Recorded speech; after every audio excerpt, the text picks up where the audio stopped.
You can adopt that. Now, I will never be a Mainer because I was not born there.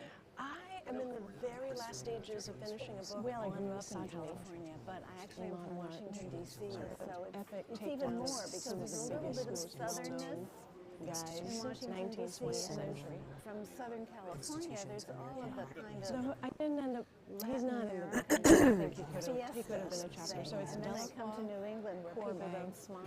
Degas, Renoir, Gauguin, and Picasso. It's very boring, but I love it anyway. Welcome. Great. Thank you. Minneapolis. She just walked out. She may be getting water. I don't let it bother me. And if it requires my being the first one to stick my hand out and say hello, Yeah, it's okay. with me. Yeah, right. It's okay. I like that. That's a fine George Washington. a fine reputation. So many instances of Pretty these so respectable music and art. Straight ahead. Yeah. And Allison, the professor at the U who's speaking, she said that all of her students are watching on YouTube in their pajamas. Who's going first? I'm not saying that. I'm saying I think we should look at it and It is Allison? hear Okay. the what it's about. But It's I the bet. And part of what makes it so interesting, so compelling, so famous, is that They it's don't part of the patriarchal culture we live in.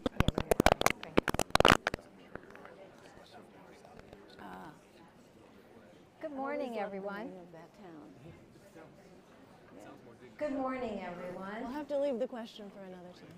and welcome to our symposium today, Rodin Toward Modernity.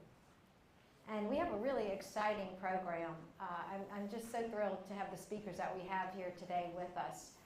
I'm going to tell you a little bit about how we're going to format the symposium, and then we'll introduce our speakers. So to begin, we're going to have Allison Lee, and she is our Associate Professor of Art History at UL. And her segment will focus today on Rodin's famous quote, "Sculpture is the art of the whole and the lump." And then following Allison will be Judith Sobel. Judith is an art historian, and she's the curator of the collections and exhibitions of the Cantor Foundation. We're so happy to have her here with us. And the title of her presentation is "The Value of Being Mystified." And then after Judith speaks, we're going to take a 15-minute break. Give everybody a chance to freshen up coffee and get something to drink. And then we'll return with Ivan Schwartz. And Ivan is the founder and director of Studio EIS. And he is a sculptor, a painter, and a designer. And Ivan also did the incredible sculpture of Paul Hilliard at our museum. And we're just thrilled to have him join us today as well. He will lead us through a discussion of Rodin in the rear view, a sculpture reflects. And then after Ivan's talk, we're going to have all three of our speakers available to answer any questions that you all may have. So at this time, I'd like to introduce to you all, many of you know her, but Misty Taylor. She is our Collections and Exhibitions Manager at the Hilliard Museum, and she's going to introduce our speakers for us. Thank you. Good morning, everyone. Thank you for taking time out and making our symposium today. It's been a wonderful journey to get here. The exhibition, I hope you've had a chance to see it. It was amazing to watch the process of it being installed. I have worked with Rodin before, but this time it was completely different, and it was a true journey, and it was wonderful. So thank you for making time to be here. So Allison Lee, as Catherine said, Allison Lee is our Associate Professor of Art History and the Slimco Regents Endowment Professor in Art and Architecture at the university.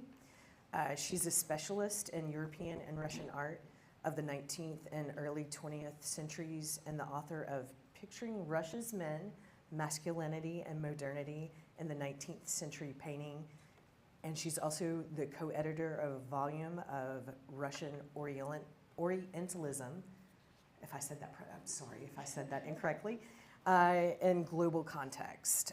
As a recipient of numerous grants and fellowships, she has formally taught at the Department of Art History at Rutgers University, as a postdoctorate fellow at the Cooper Union for the Advancement of Science and Art in New York.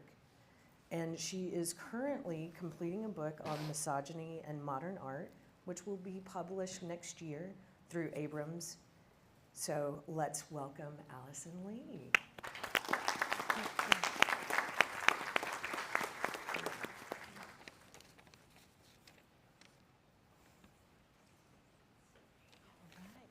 Here. Good morning, everyone. Thank you so much for being here. I just wanted to make sure that the sound is okay. I've got this mic that I'm a little bit unfamiliar with for the live stream, and of course want to say hello to students and friends and family who are watching. I don't know what camera to look at or anything, but I'm going to go ahead and launch right in. Thanks for being here, everyone. I begin with a work, maybe, there we go. I begin with a work from the outset of Rodin's career, a sculpture he began modeling in 1863 when he was 22 years old.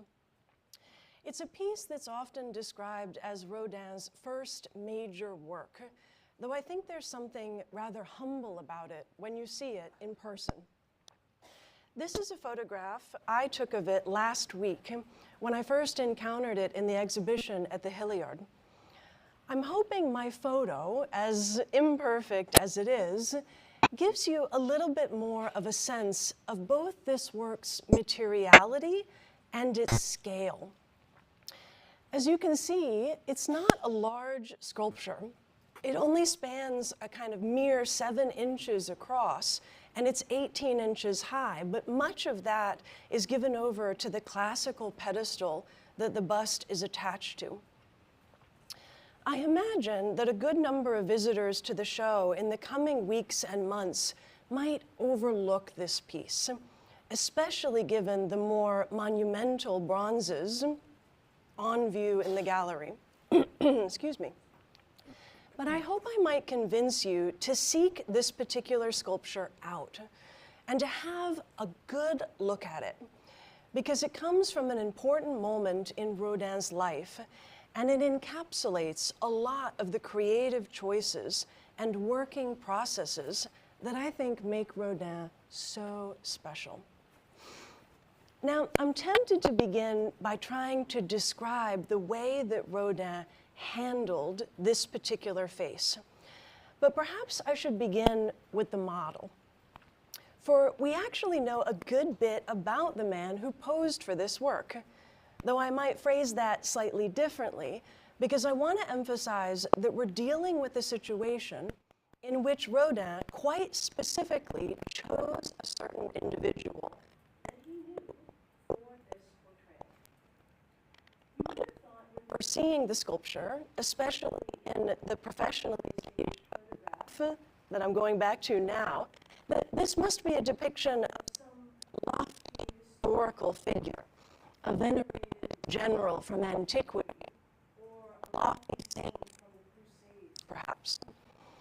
There does seem to be an element of that at play here.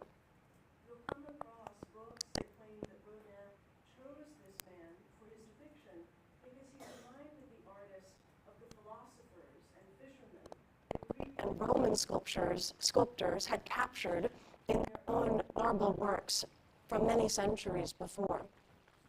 Do I need to get closer to this microphone? I feel like the sound isn't picking up that well. How is it? It's good. Okay, then never mind. Thank you so much. Rodin would have seen examples of works like these while frequenting the Louvre Museum as a teenager. The son of a police clerk father and a seamstress mother, Rodin was born in a motley, working-class neighborhood on the outskirts of Paris, noted for its abundant street markets and the bustling commotion of its streets. There, a young Rodin would have encountered cobblers and pork butchers workers plying their trade side by side with innkeepers and cooks running their errands. His father initially sent him to a local school, but Rodin had great difficulty in learning to read and write. And when he was 9, his parents sent him off to a boarding school, which was run by his paternal uncle. He did no better there, though. Apparently, his lack of facility with basic mathematics and the fact that he spent most of his time making pencil sketches of the world around him drove his teachers to absolute despair. Luckily, Rodin's father decided to enroll him next at a school in Paris which specialized in the training of decorative artists, known affectionately as the Petite École. While there, Rodin acquired a thorough grounding in the traditions of French 18th century art, and began to study anatomical sketching, all the way to the extent that it was considered necessary for becoming a commercial artist.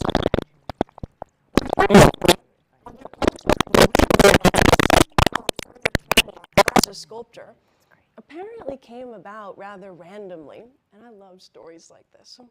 He was simply exploring the school's main building one day, and he happened to open a door where he saw students modeling in clay, constructing molds, and making plaster casts. He would later describe watching those students as a revelation. Quote, "I saw clay for the first time, and I felt as if I were ascending into heaven. I made separate pieces, arms, hands, feet, then tackled an entire figure. I grasped the whole thing in a flash, and I did so with as much facility as I do today. I was in transports," he wrote. As a result of this experience, Rodin became determined to enter the more prestigious École des Beaux-Arts, then the preeminent training ground for painters and sculptors who hoped to become professional artists. But his hopes were continually dashed. Quote, "3 times I competed for entrance," Rodin would later write, "3 times I was refused." From then on, it became a matter of cobbling together the training he needed to succeed. The Louvre and its treasures became vital to the young Rodin, but it wasn't the only place he visited.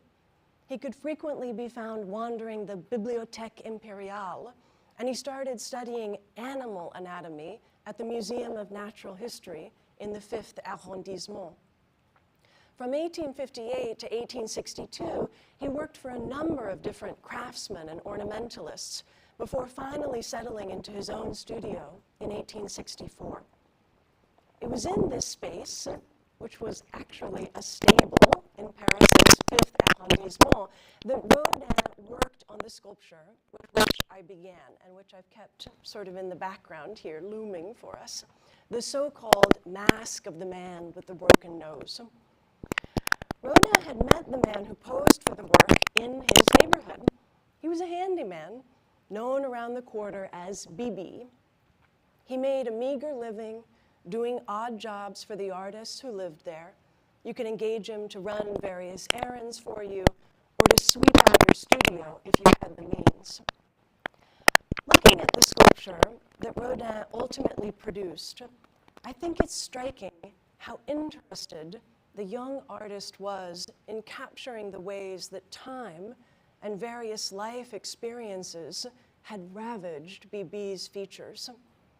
Rodin took great care in modeling the deeply incised grooves in the man's forehead, and he didn't shy away from capturing the receding nature of his hairline or the combination of puffy and sunken skin that characterized the area around BB's eyes.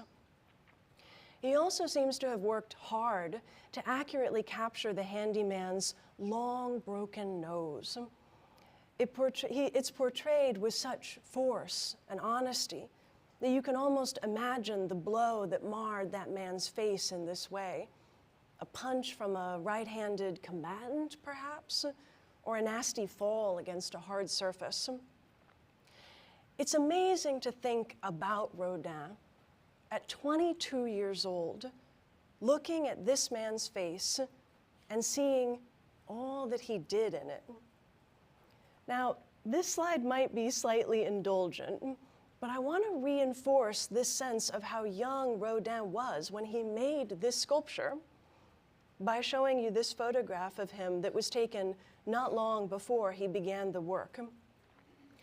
I love looking at these two images side by side, in part because I think it's amazing how much Rodin's youthful intensity comes across in the picture.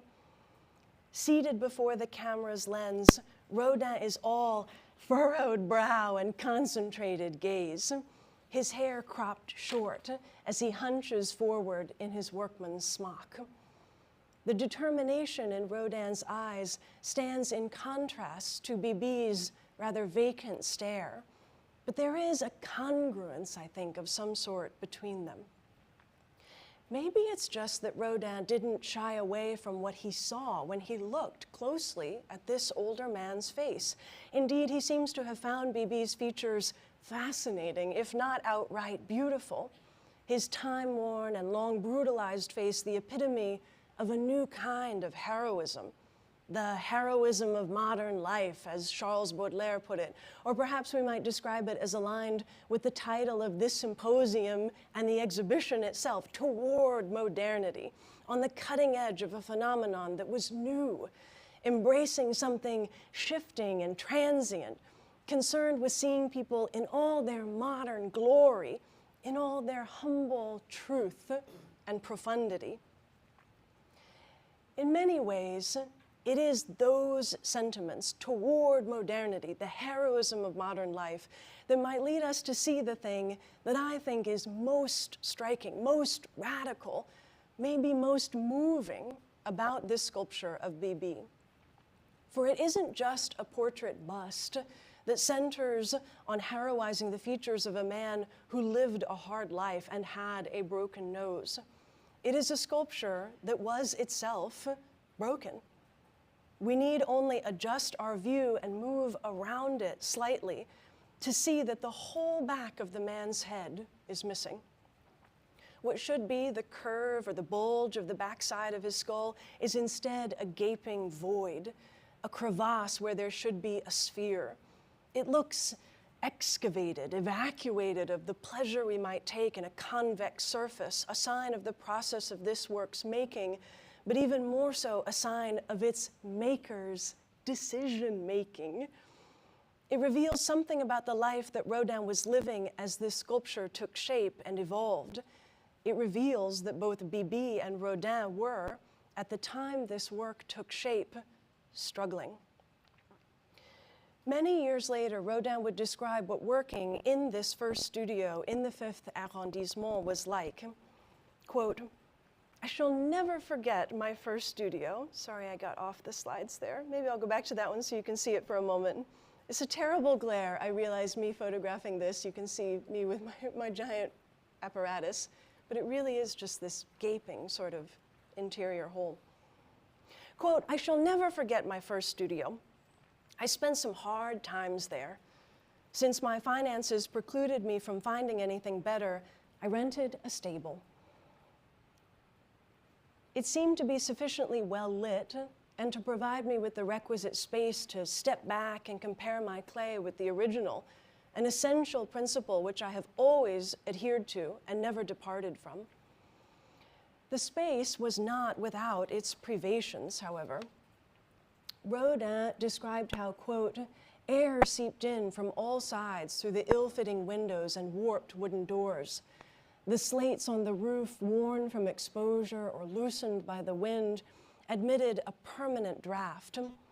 It was freezing cold, and a brimming well sunk in one corner kept the place uncomfortably damp throughout the entire year. When the winter came, it was this constant and pervasive cold that led the bust of Bibi to crack across the back of the head. But instead of mourning the loss, sorry about the slides, or beginning the work again, or simply throwing this hunk of clay away, Rodin decided he liked it like that. Even more than 2 decades later, he would declare that, quote, That mask determined all my future work. Ever since, I've tried to see my works from all possible points of view and to draw them in every one of their aspects. I have kept that mask before my mind in everything I have done. I have never succeeded in making a figure as good as that one. I think this quote is so significant. It reveals a great deal about what Rodin valued, about what he understood. From then on, the accident, chance itself, was going to enter into his process, pervade it. And when you see the show at the Hilliard, you can really get a sense of how it became embedded in his practice. The fragment becomes something Rodin embraces. In 1878, it will take the form of this male torso, its right leg hacked off at the hip, and yet he still looks so alive, so of our world. This is a figure whose body has been decimated, castrated, as you can see here, decapitated, made limbless, and yet still somehow it's a body with great power, with muscles rippling across the surface of the chest, despite the fact that Rodin excised a huge portion of the pectoral region on that left side. Or take this monumental head from 1880. It may look like a fairly straightforward bust, not altogether different from the man with the broken nose. But again, circle around it, and you will see that Rodin gouged out the inside of the figure's shoulder. Slightly curved striation marks characterize the entire interior portion of that region of the body, culminating in a heaping mass of indecipherable flesh, where the base meets the pedestal. 5 years later, Rodin would create this tour de force, a hand made permanently taut, clenched in perpetual pathos. Sometimes when I look at it, I feel overwhelmed in a way that makes me glad there isn't a body that goes with it. A part of me doesn't want to see the face that corresponds with this hand's agony. It's hard to convey just how ahead of their time these works were when Rodin made them. Chance, the accident, the fragment, these would become some of the guiding forces for artists in the century to come. Jackson Pollock would make paintings in the 1950s that hinge on this type of contingency. His abstract expressionist works are in some ways all about the tension that exists between what the artist can control and what lies beyond choice. He may have selected the colors he would drip and fling at this canvas in 1950. He may have layered them in a specific order and kept them, for the most part, from leaping off the edges.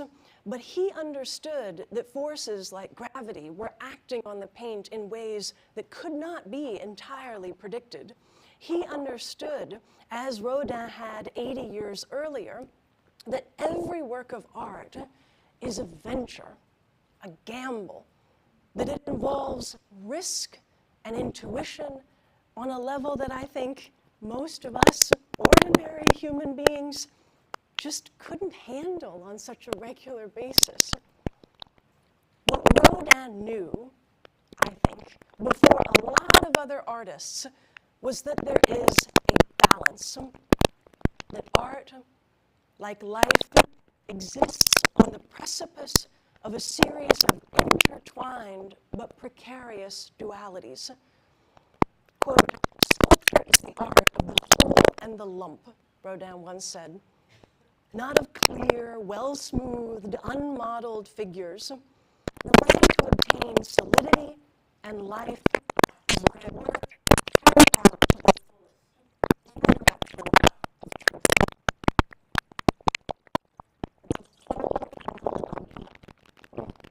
Solidity and life carried out in the direction of truth. In some ways, I think Rodin gives us, in these couple of lines, everything we need to understand his art. What Rodin is so good at is keeping opposing forces, like these, in equilibrium. The Man with the Broken Nose resonates not just because it's a truthful depiction of a certain individual or because it serves as evidence of hardships that Rodin experienced. It is the balance between vacancy and presence, between the whole and the lump, that gives this work its force. That empty cavity in the back of the head would be nothing if it wasn't for the wrinkled terrain of his face on the front. The curves that comprise the hair of his beard meet with the deep hollows of his ear cavities on either side. All of that representational matter. It's so solid, it's so lifelike. But then Rodin pulls the plug out from under us. He reveals instantly, painfully, that this is not a face at all. It's not a man we can ever really know. Reality turns out to be a mere mask, a veneer.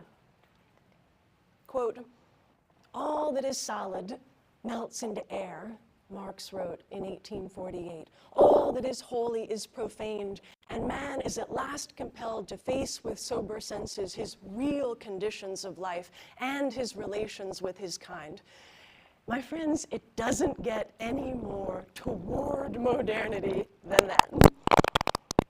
And, as you might imagine, the world just wasn't ready for what Rodin was doing any more than they were ready for Karl Marx.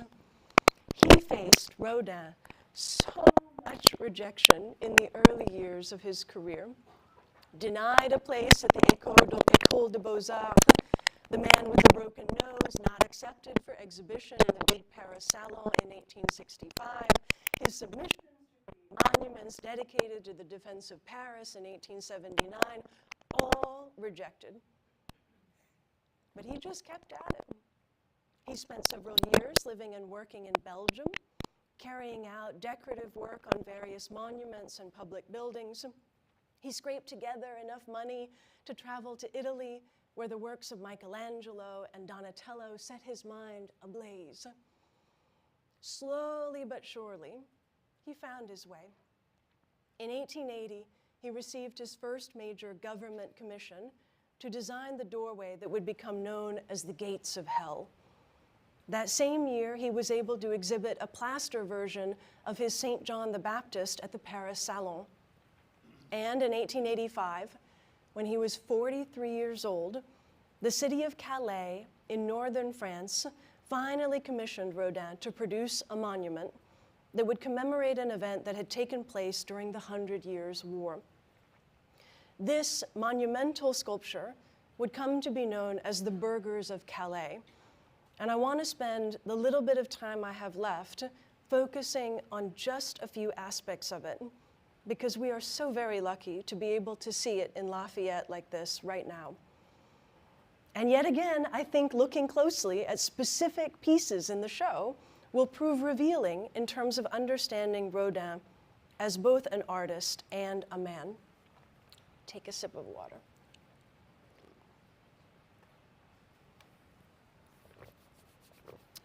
The event that Rodin was commemorating here in this monument was one that centered on the heroism of 6 citizens of Calais who volunteered during a siege that took place in 1347 to bring the keys to the city's medieval gates to King Edward III of England.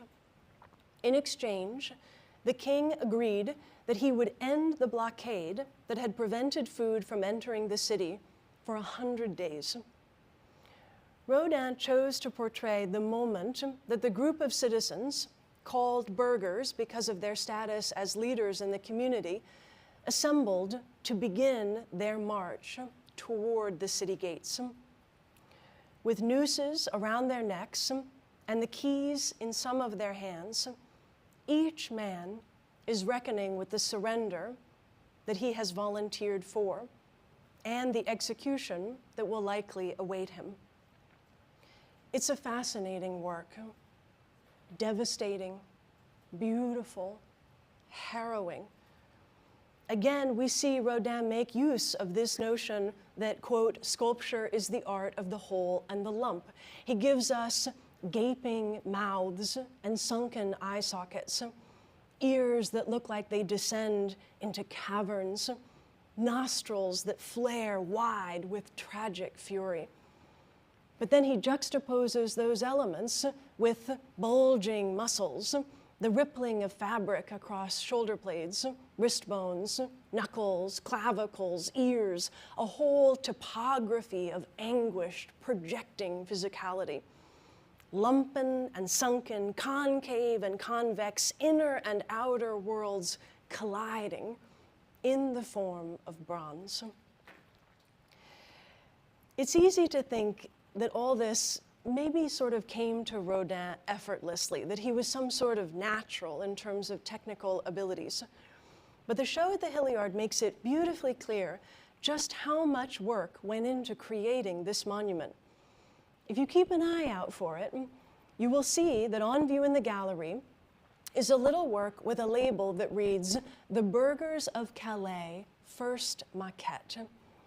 This is the small preliminary model that Rodin submitted to the Municipal Council of Calais in order to earn the commission to produce the full monument.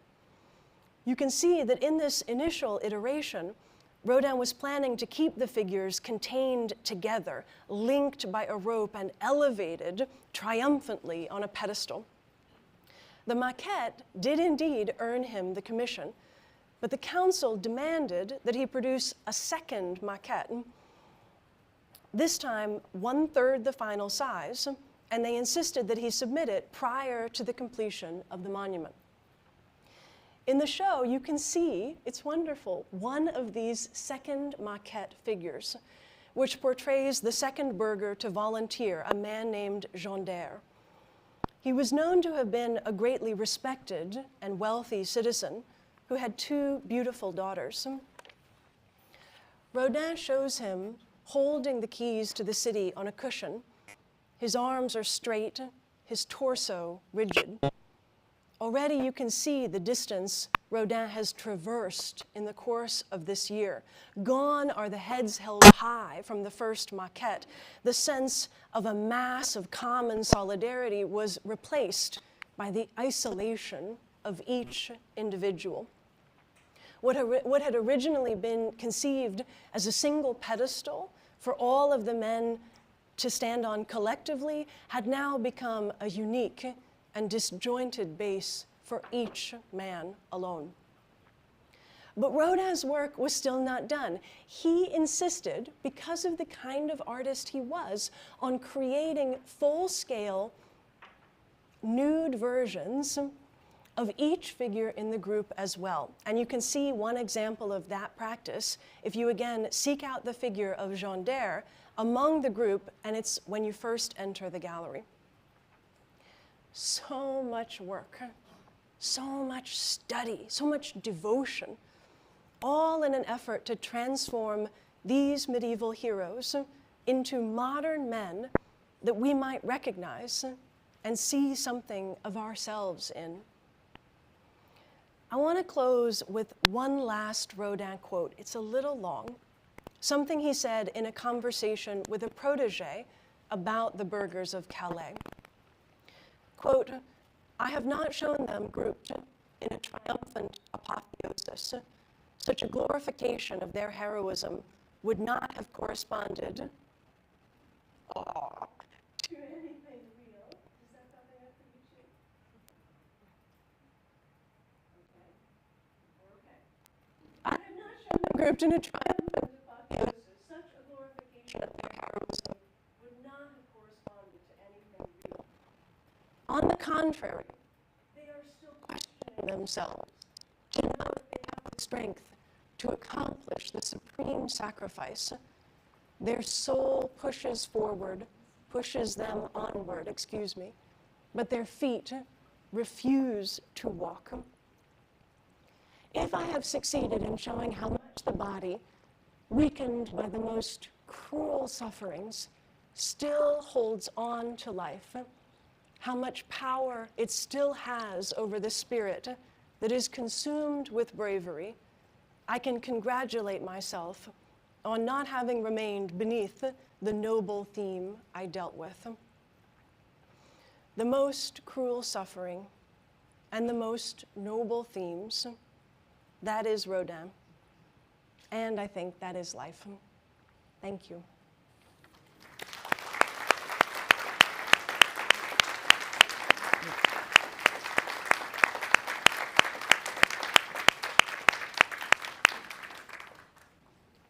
Thank you, Allison. That was wonderful. I will be enrolling in one of your So next up is the wonderful Judith Sobel. I have worked with Judith on an exhibition 20 years ago at the LSU Museum of Art, and it's so wonderful to be reunited with Judith. She's the curator of collections and exhibitions at the Iris and Gerald Cantor Foundation, where she has worked since 2001. Her concentration is on curatorial and scholarly aspects of organizing touring exhibitions of the young Rodin sculptures. She's an art historian with degrees from UCLA and George Washington University. She's worked as exhibition president of the American Art Museum, Georgetown University, the Minneapolis Institute of Arts, and the Baltimore Museum of Arts. Her first museum directorship was from 1981 to 1991 at the Joan Whitney If you all would like to sit, go in and sit, you can. If you'd like to go have a seat, you're welcome to do so. There's some seats. Museum of Art in Michigan, and If you walk in and go, there's some seats on the left-hand side over there. You're welcome to. Yeah, go on in and find any seat. Reservations, but we went to the earlier instead. Oh, but now find any seat. Go on in. Go ahead.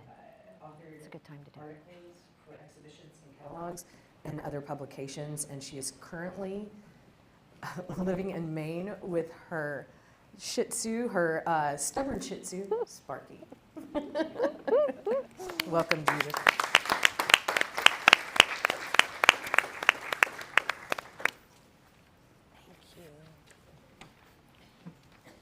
Hi. Allison, that was just brilliant. Thank you very much. First of all, I bring greetings from the Iris and B. Gerald Cantor Foundation. The goal of the foundation, which I will go into a little more, is to make sure that everybody knows about Rodin.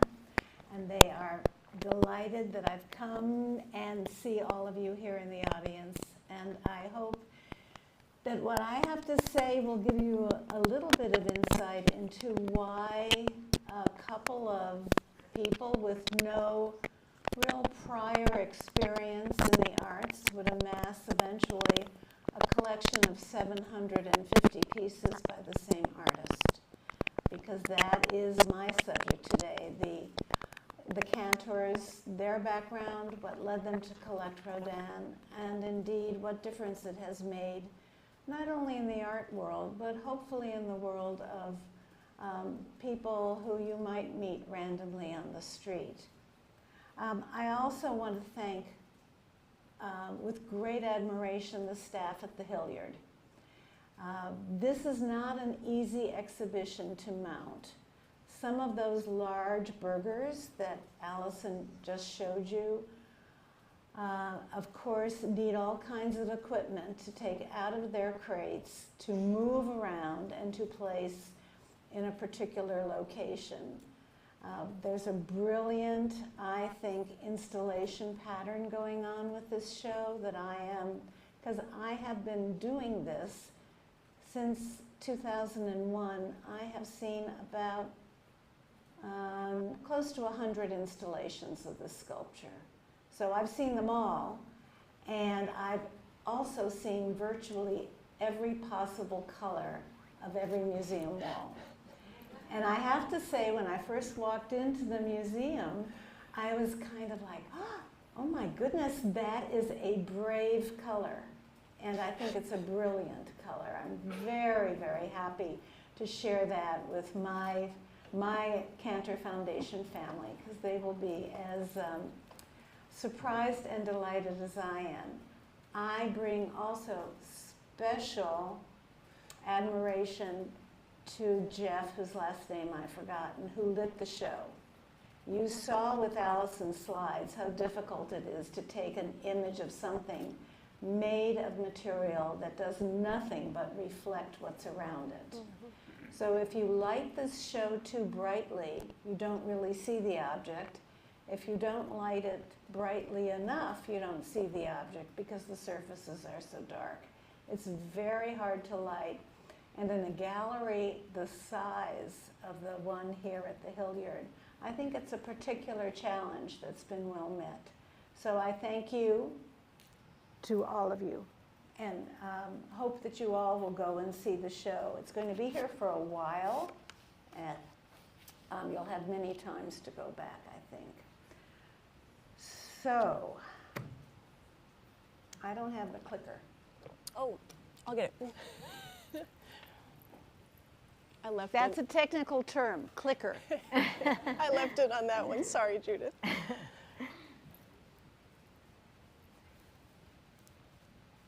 Also, I will often forget to take the mic with me. The mic I'm wearing, which feels like a little raccoon on my shoulder. The mic I'm wearing is, I understand, for the recording. So if I forget to take this one with me, if I approach the screen, you guys just let me know, okay? If you can't hear me, I'm a good yeller. So the story of the Cantors and their collection.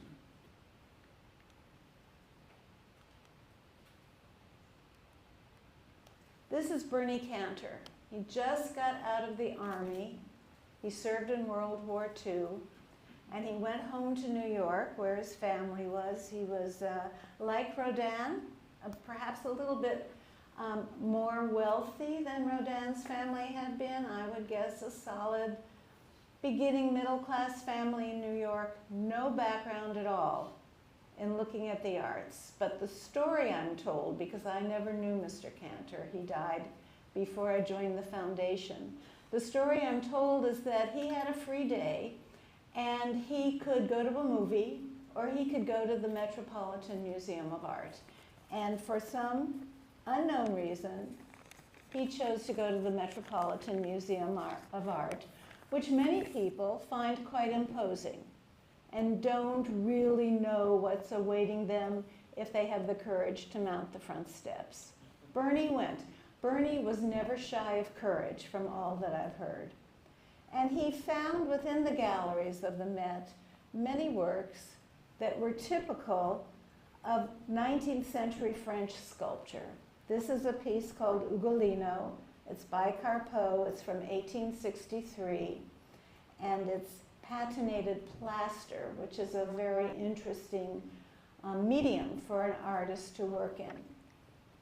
It tells you everything you want to know about the emotions of Ugolino, the Duke. That there's no guessing, and there's actually no interest in involving you as the viewer in terms of your bringing your own emotion to it. It brings all of its emotion to you.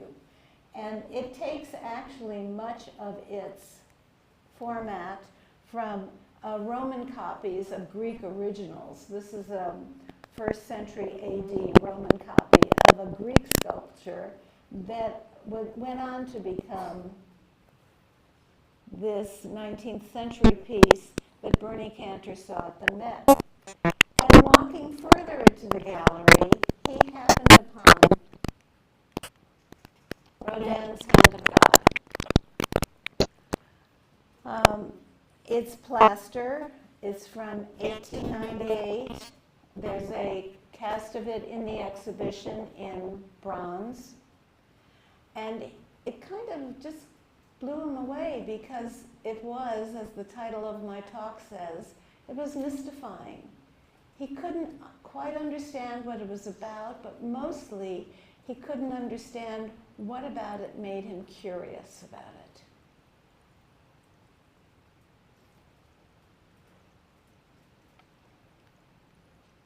If you see over here, this is an arm. And then if we turn the piece around,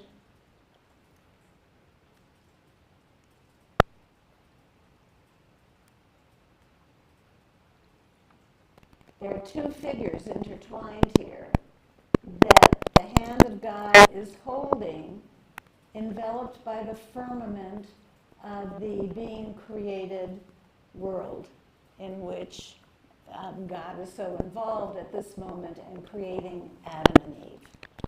So Bernie, who was not a particularly spiritual man, was mystified by why he couldn't get the hand of God out of his mind, and it came to, throughout his life, symbolize for him divine creation and its ally, artistic creation. He saw these as similar things to human creation. So there was a juxtaposition and a joining of human creation, divine creation, and artistic creation.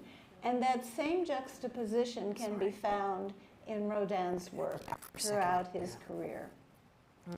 Now here's Bernie Cantor, mystified by this, and Bernie was not a man who liked to be mystified. So he vowed that the way he would become, that he would come to understand the piece was to own it. Okay. Wow. And the first piece like it, a cast of the piece, came on the market. Bernie was able to find it in a gallery, and he bought this bronze Hand of God. It's the first Rodin he purchased. It cost him the equivalent of 2 months' rent on his modest apartment. Think about putting 2 months of your mortgage or rent into a piece of sculpture when you really have no brilliant means of support, which he did not. Possession for him was a way to understand, and I think that's not an uncommon means for people to come to understand things they don't know. Bernie went on to purchase Rodin's on the secondary market, which is a term you may not know. If you're working on the primary market, you really are the first owner of a piece.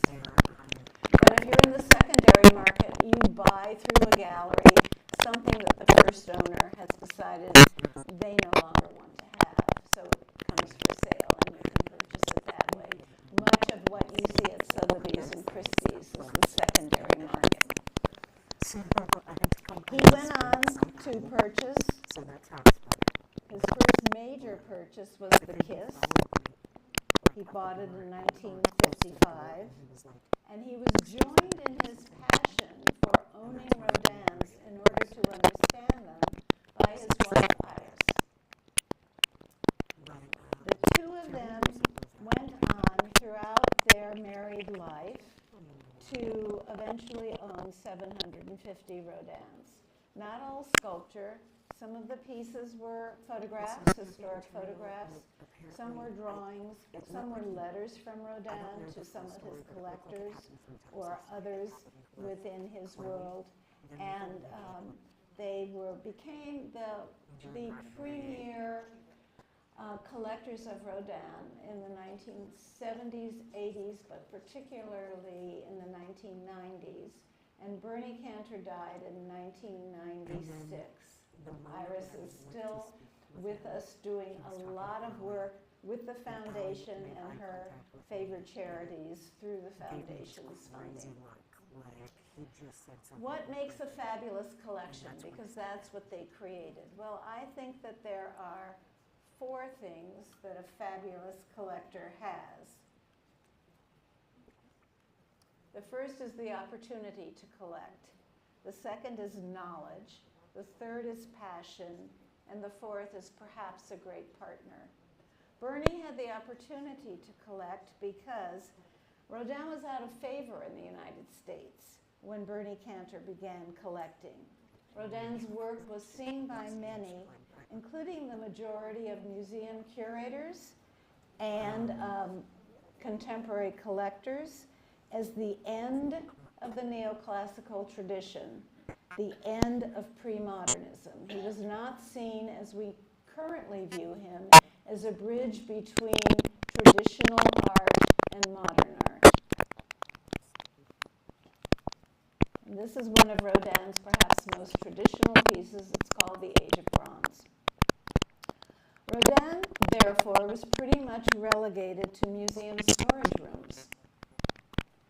The rage in New York and elsewhere was for the emerging New York School of Painting and Sculpture, and Allison showed you a piece like this by Jackson Pollock, but in sculpture, curators and collectors were looking at pieces like this one by David Smith from 1951, or Calder's Yellow Sail from 1950, or Noguchi's Policeman from 1950. They weren't looking at traditional figurative work as Rodin had done. So there was a tremendous opportunity for the cantors to buy Rodins from the secondary market, and they had no competition from other collectors, and they had very little competition from museums, and therefore the prices were reasonable.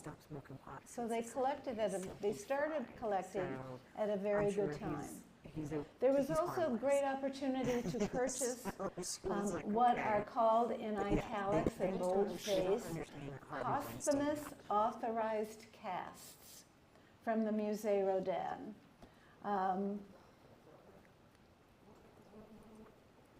Rodin made many different works, and he also made many replicas of the same originals. They're all originals because they're all made by the artist and approved by the artist. And under French law, the artist can then give permission to continue to cast work after his or her death, and those castings are deemed to be original.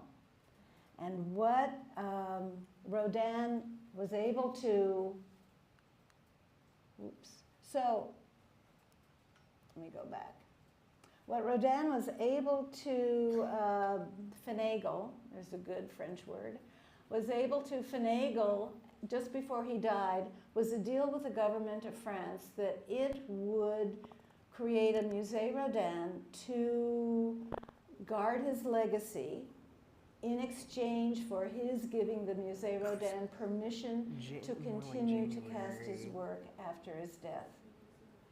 And only the Musée Rodin has permission to do that, and they have a person on their staff whose complete job is suing people who bring out unauthorized posthumous casts. So the other thing that Rodin did by forging this agreement with the nation of France was he created in France the only national museum that is not funded with basically tax dollars. It's all funded by the selling of these posthumous casts approved by Rodin.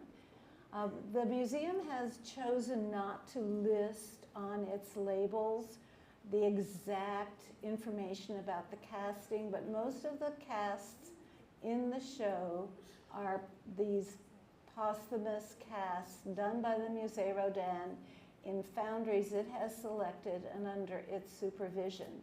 That these were available when Bernie and Iris Cantor were collecting, and very few other people were collecting Rodins, means that they were able to amass huge numbers.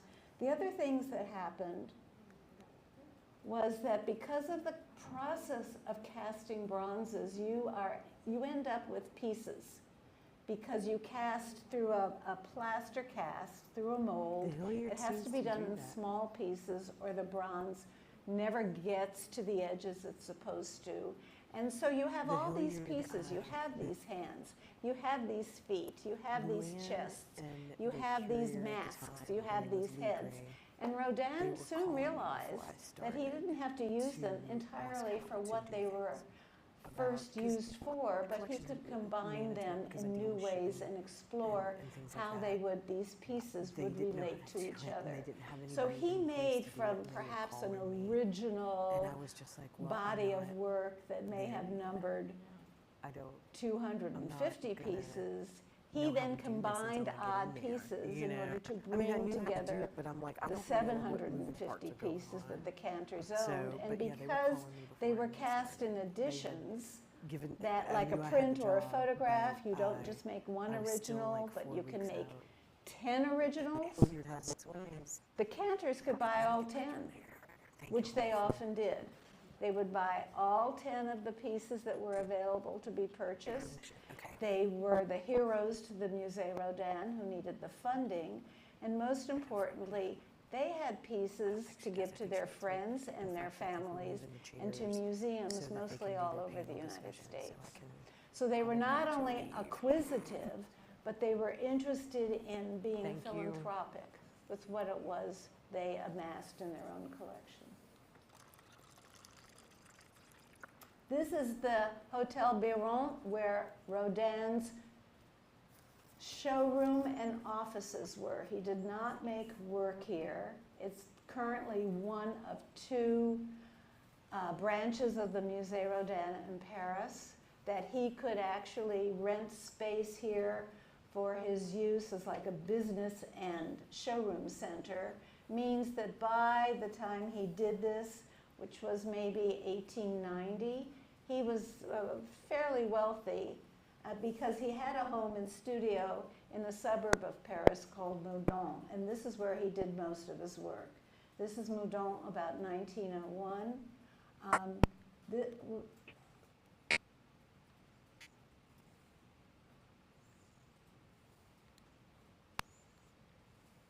The building on the left was an exhibition pavilion. It's still there if you go to Meudon now, and you can take a shuttle from the Musée Rodin in Paris out to Meudon. And if you tell them Judy sent you, they'll take you underneath to the 4 floors of storage that they have with the original plaster casts that look like every bathtub you've ever seen on the outside. But it's quite fascinating, the complications of Rodin's studies. Very interesting. This is an interior during Rodin's life of his studio here in Meudon. This is from about the year he died. And this is the Gates of Hell, and you'll see pieces that started off on the Gates of Hell in the exhibition in the Hilliard. This is a plaster because during Rodin's lifetime, this was never cast in bronze. The commission for that piece was canceled because the French government decided to use the site that was vacant after the Franco-Prussian War. They decided instead of putting a museum of decorative arts there, they wanted to put a train station there. That train station is today the Musée d'Orsay, which has one of those original Rodin plasters. So it's kind of wonderfully ironic. There are other pieces. This is Rodin's Ugolino. I showed you that at the very beginning. There are other pieces here that if you're sharp-eyed and have a lot of time, you can spot in the show as well. So Cantor's opportunity, which I've just talked about, was in that the pieces were available. They were available as these posthumous casts.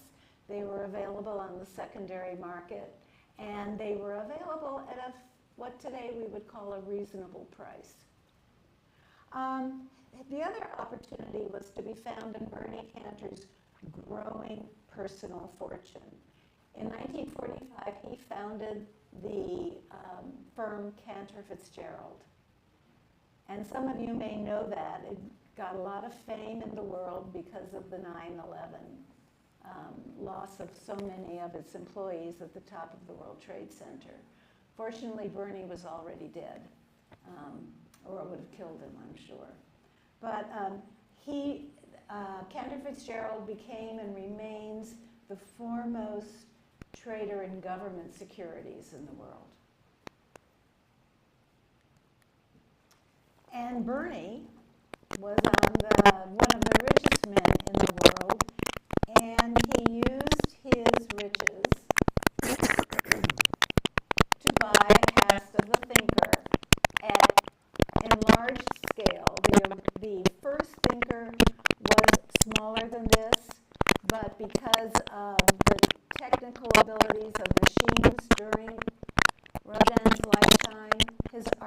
ones could enlarge them and reduce them. So Bernie had them at all 4 different sizes, and this was the one in the lobby of Cantor Fitzgerald, while Bernie was still president of the firm. He left the firm, he retired from his presidency about 1995, and it went with him. The next thing a great collector needs is knowledge. And you have that wonderful show at the Hilliard of the collection of 19th century and early 20th century French works collected by Father Paul Bienvenu, Paul Bienvenu. who is here today. Oh, where are you? Oh, hi. You have great knowledge about your collections, and I admire that very much. And that's what Bernie needed to gather about Rodin. He really came to it with no knowledge. He came to it being mystified. So how was he going to learn what to buy? How was he going to learn how to use what he bought? So the first thing he did was he met up with the then director of the Musée Rodin, Cécile Goldscheider. Many, many visits to Paris in the late 1950s and 1960s. And she spoke no English, she said. He spoke no French, which was true.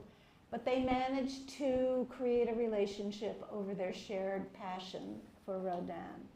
She encouraged his love for the easier pieces like the Kiss, the more traditional pieces, but more importantly, she encouraged him to appreciate the more unusual, more experimental pieces, especially the hands.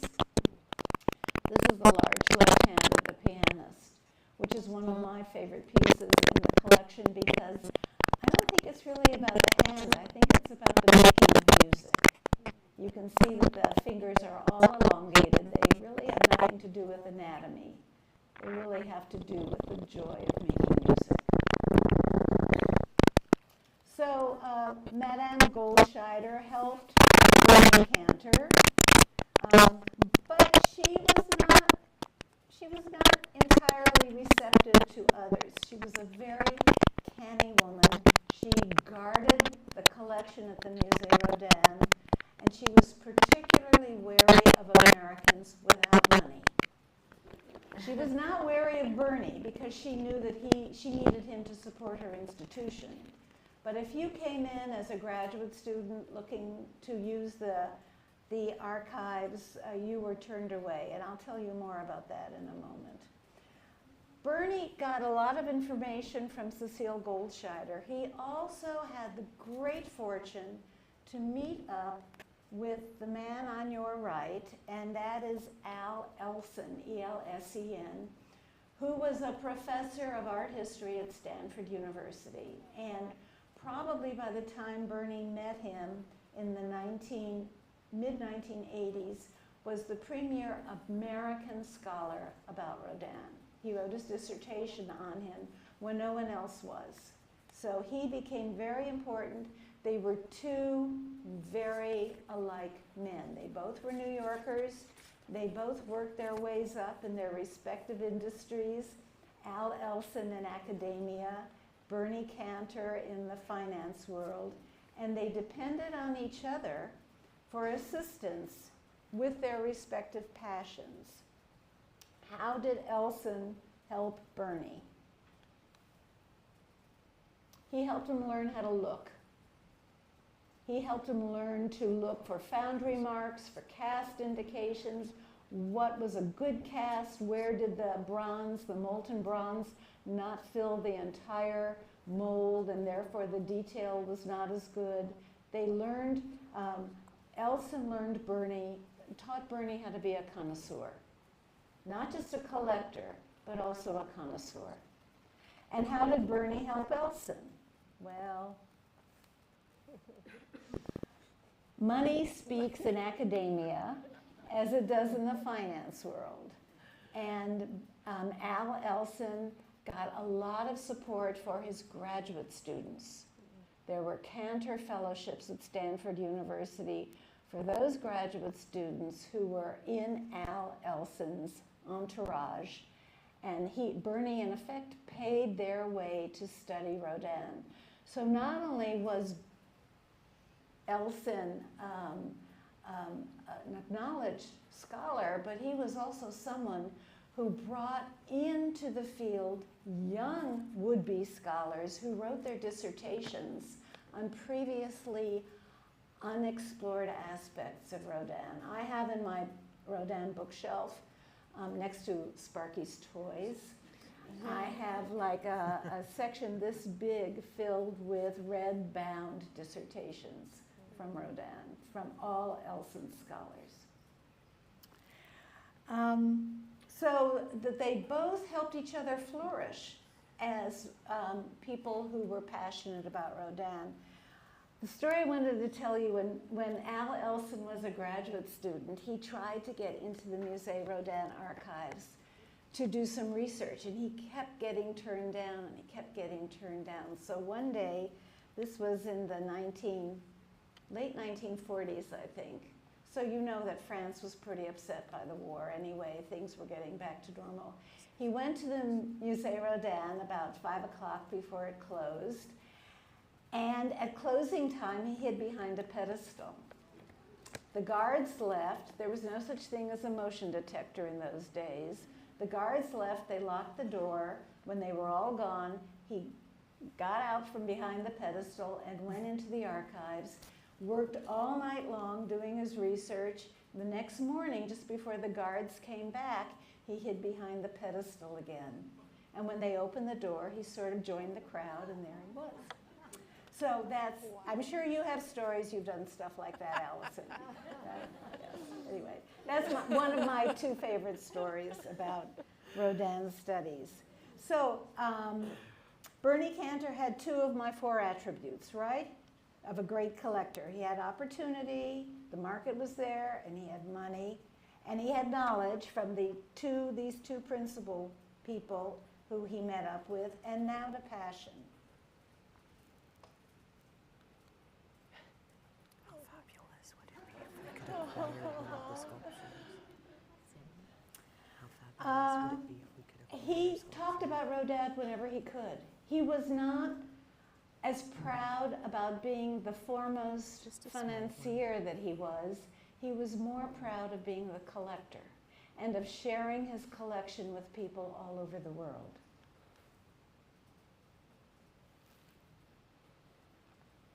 And early on, just after they got married, Bernie and Iris created a gallery, a Rodin gallery for his collection at the top of the World Trade Center.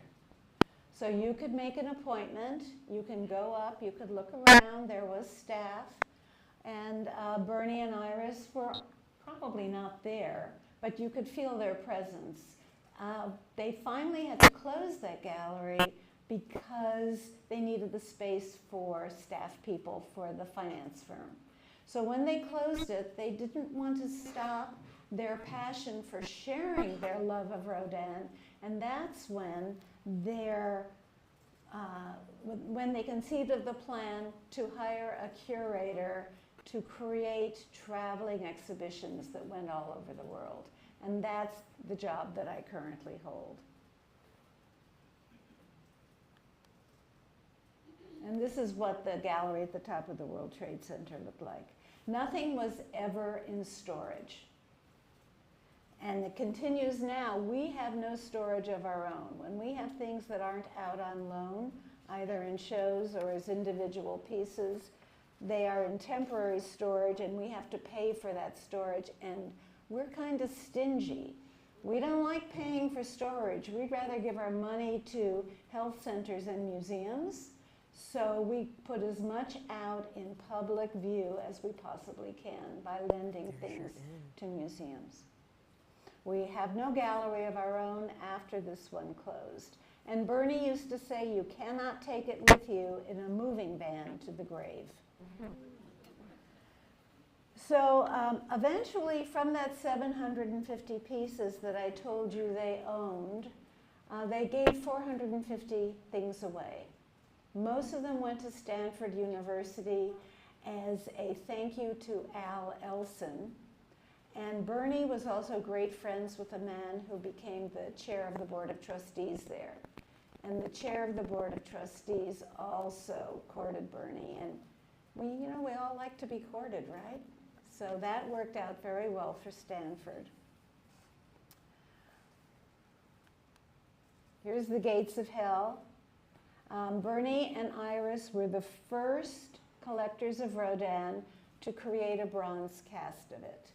And the bronze was made, supervised by the Musée Rodin at its chosen foundry, the Coubertin foundry. And if the name Coubertin means something to you, you will remember that the Baron Coubertin was the founder of the modern Olympics. He was also the founder of this foundry. And this is the first lost wax process casting of the Gates of Hell. It's 30 feet tall by 13 inches wide. And I think there are now 9 casts that have been made. They're all authorized posthumous casts. And behind Bernie is a gift to him from the Musée Rodin of one of the lifetime casts of the Gates of the Hand of God. And recently Iris Cantor donated it to the National Gallery in Washington, D.C. Bernie called his love of Rodin a source of strength, of power, and sensuality. All things that I think Rodin would have been very pleased to hear. So, he's got knowledge, he's got money, he's got opportunity, and he has the fourth thing at all, a great partner. This is Iris Cantor. On their first date, he took her to the Met to look at Rodin's. And they shared this passion of collecting. Iris continues to say that she knew if she was going to love Bernie, she had to love Rodin. So she did. And this led to, their partnership led to this whole reinvigoration, which I've talked to you about, of Rodin scholarship, of interest in Rodin, and a re-examination of his legacy, a greater understanding of what came to be called Rodin's magnificent obsession with making sculpture. That legacy began, as I said, about 1978. This was a show in an earlier show, 1967, at the Los Angeles County Museum of Art. And you can see the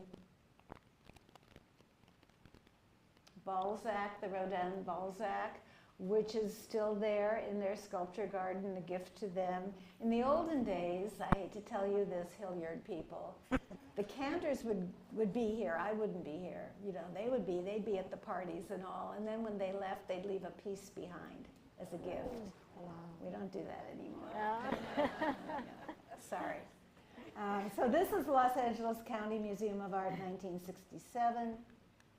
This is lifting the Gates of Hell. Those are the 3 shades that are rigged to go on top of the Gates of Hell in 1981.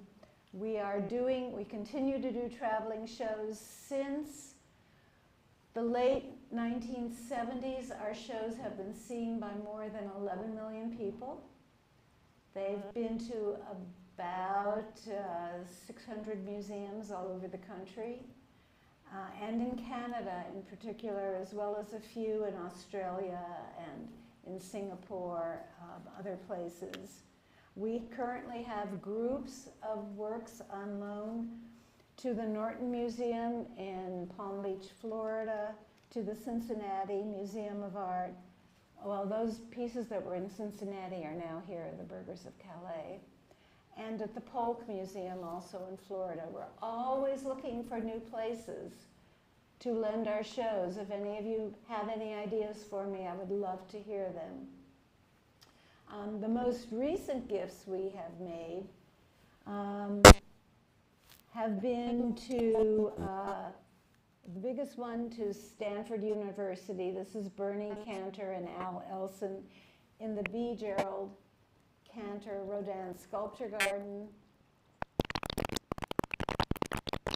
Here's the cast of The Gates of Hell. You have a figure like this in your show. This is the meditation with arms. I think you have a meditation without arms. Remember, he used arms in various ways. There are all kinds of pieces. Back here, you can just see the legs sticking out of Eternal Springtime. And they're at different sizes because of the machines that can enlarge and reduce the size of the final piece. The sculpture garden is a great favorite of Stanford students. We get letters, a lot of letters from people who have family and friends in the medical facilities there, the hospital, who tell us what a solace the sculpture garden is for them. But my very favorite letter is from a couple much like this, quote, "We would have to nominate your beautiful sculpture garden as the most romantic place on earth. It is a magical spot for us, and best of all, we want you to know that our first child was conceived there." You know how much Rodin would have loved that? He would have loved it. So it's a wonderful collection to work with. It brings, this is the roof garden at the Metropolitan Museum of Art, which is the Bernie and Iris Cantor roof garden, because we not only gave them Rodin's, but we gave them the money to create the sculpture facility upstairs. This is LACMA again, Los Angeles County Museum of Art, in a installation of Balzac. That museum is currently undergoing a big building project. I almost said problem, that was Freudian. But here is the Balzac again. And then a number of years ago, because of her great admiration for the man who was then the director of the North Carolina Museum of Art, we gave that museum, I think, 13 major Rodins. And they have a major Rodin collection there now because of us. The Cantor Foundation today not only is invested in its traveling exhibition program and in its lending program, but Iris Cantor in particular is very interested in healthcare, clinical healthcare. Early on in her life, her younger sister died from breast cancer at age 25. So Iris determined that she would do what she could philanthropically to create better health facilities for women. And there is this Iris Cantor Women's Health Center at Presbyterian Hospital in New York, at the New York Presbyterian Hospital. There's also one at UCLA, because Iris says women can't go running around for 2 weeks getting all their appointments done. They're too busy. The doctors need to come to the same place and take care of everything at one time. And Iris Cantor inimicably calls it one-stop shopping. And now she's started to do men's health centers, because the women have been dragging their men to the Women's Health Center for the one-stop shopping. So now there's an Iris Cantor Men's Health Center at New York Presbyterian. So what exactly then did this passion, this dislike for being mystified, what difference has it made in the world? Any place I go, when someone says to me, "So what art do you work with?" I say, "The thinker." They know who it is, right? I was in Singapore about 8 years ago, and the cab driver said to me, "Why are you here?" And I said, "Oh, I've brought a Rodin exhibition with me." And he said, "Who's that?" And I said, "The thinker." And he turned around in the cab and he said to me, "Oh yes, Dobie Gillis." Do you guys remember the beginning of Dobie Gillis? He's sitting like this, yeah. Anyway.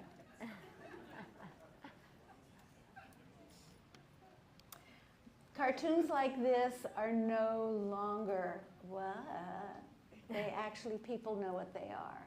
And he has made Rodin, or at least some Rodin work, of interest to a broader audience, and because of that interest, all starting with Bernie Cantor not figuring it out easily, all of that has changed the art world as we know it. I thank you very much for your attention.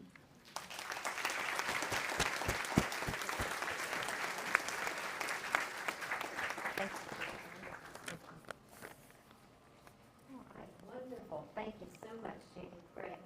Very wonderful, wonderful stories and wonderful information. We're going to take now a 15-minute break, so we'll see you back here in 15 Thank you. minutes.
All right, guys, are y'all ready?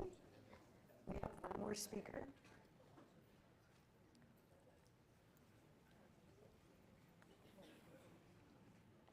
Thank you. I know I'm so short. All right. Thank you all for coming back. I'd like to introduce our last speaker today, and we'll conclude the symposium afterwards. I'm going to welcome Ivan Schwartz.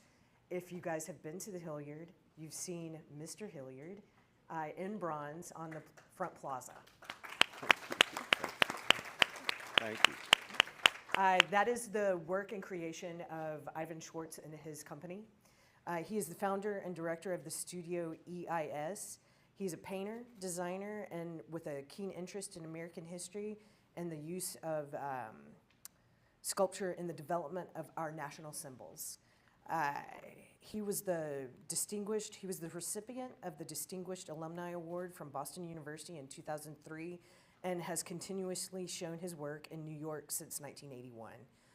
He's a member of the Dean's Advisory Board at Boston University of Fine Arts until the end of 2009 and also a founding member of Art OME, an international arts workshop. He's also the president of Innovators in America from 2009 to 2011 and worked closely with Sir Harold Evans.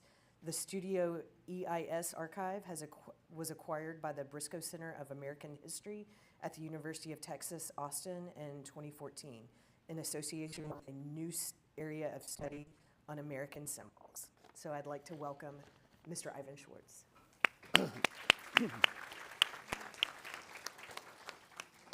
Thank you very much. I would like to say honor is due to my colleagues on the other side of the art world who preceded me. Thank you for those wonderful presentations. And now I have to try to conjure Al Pacino as I get ready to read. Let me just make my first adjustment here. Okay.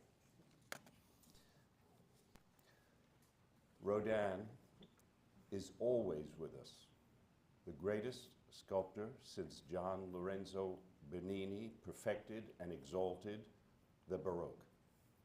Matter made flesh and returned to matter with clay cast in bronze. Rodin. You should know he's great even when you're not in the mood for him. Are the thinker and the kiss kind of corny?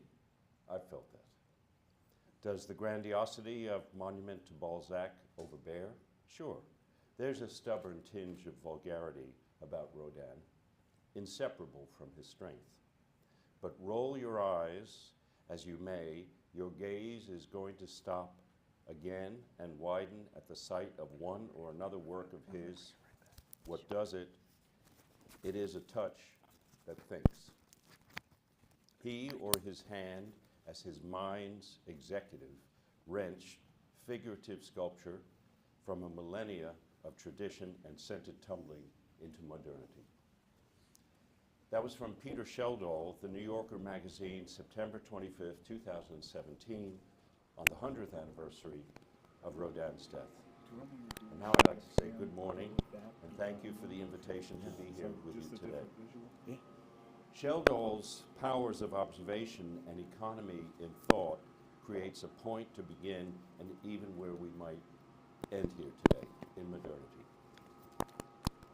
And let me tell you, the last time I felt like I do now, maybe Sunday night at our house, everyone around the dinner table with Monday morning school looming, and my mother would turn to me and then slowly ask, "How have you done your homework?"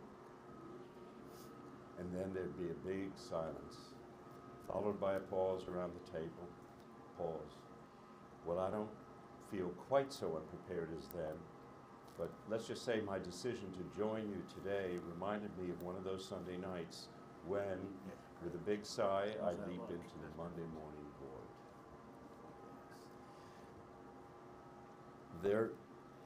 There is a little story I'd like to tell you about Rodin that I think you'll find amusing. I was at a flea market one day in Manhattan when I spied a bronze casting of a hand with a familiar signature at the wrist. Rodin. Wow, I thought, my lucky day, and it only cost me $150. I went home with what I thought was a lost or a stolen casting by the Roudier Foundry in Paris, and I kept looking and looking at it, and then decided to make an appointment to see the 19th century sculpture curator at Sotheby's. He took one look at the piece and he said, "Mr. Schwartz, I don't think they had a Dremel engraving tool in the 19th century. And it's not even a good forgery." In the end, it turned into a really great doorstop where it remains, which I trip over every now and then, a sometime reminder of the long quest with its ups and downs.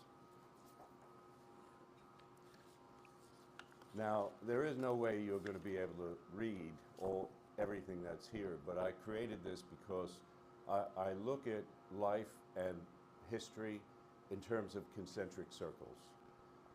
The people we're thinking about, in this case Rodin, the people who influenced him, and then all the things that were spinning around as a result of his work.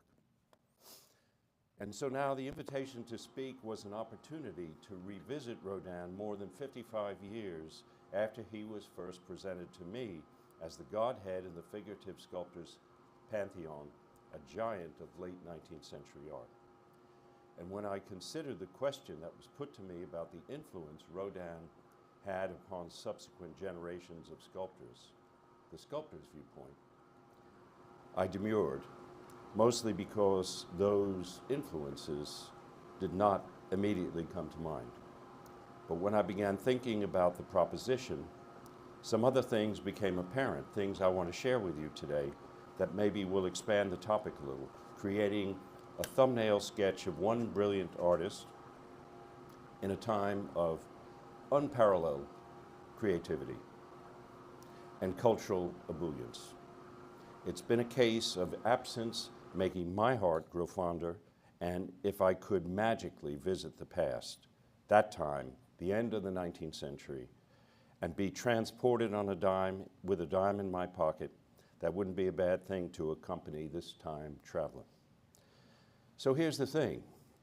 Rodin's influence, at least to me, suggests he's had very little influence upon generations that followed, and I'll try to explain why. A shorthand history, if you will, or what my wife refers to as my midnight ramble. So let's talk about Auguste Rodin, and my apologies for butchering any French pronunciation along the way. And by the time I've exhausted you all, there are three things I'd like to convey to you about him today. The first, his break with convention. It took so long for Rodin to gain real traction that long-standing rejection may have been the mother of his invention, as it concerned his aesthetic and stylistic choices that defined a path to glory.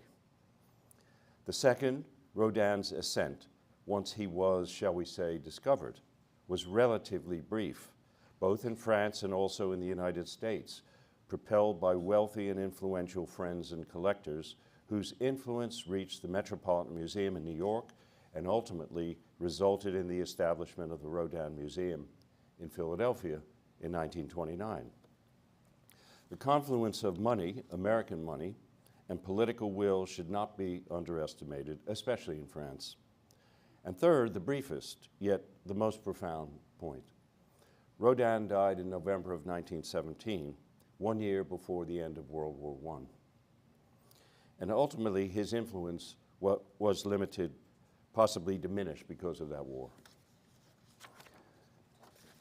And so I was born only 34 years after Rodin's death in 1917. And the significance of this tiny number is one that older folks in the audience will appreciate. Time, as a factor of understanding most anything, affects one's perception of events in history. And when I went to art school in 1969, enrolled in the last truly old-fashioned academy in the country, it was clear that Rodin for us sculptors was what Cézanne might have been for that same class of young painters. He was the man for a class of little Rodins, modeling clay and proud that anything we touched looked vaguely like, well, a Rodin.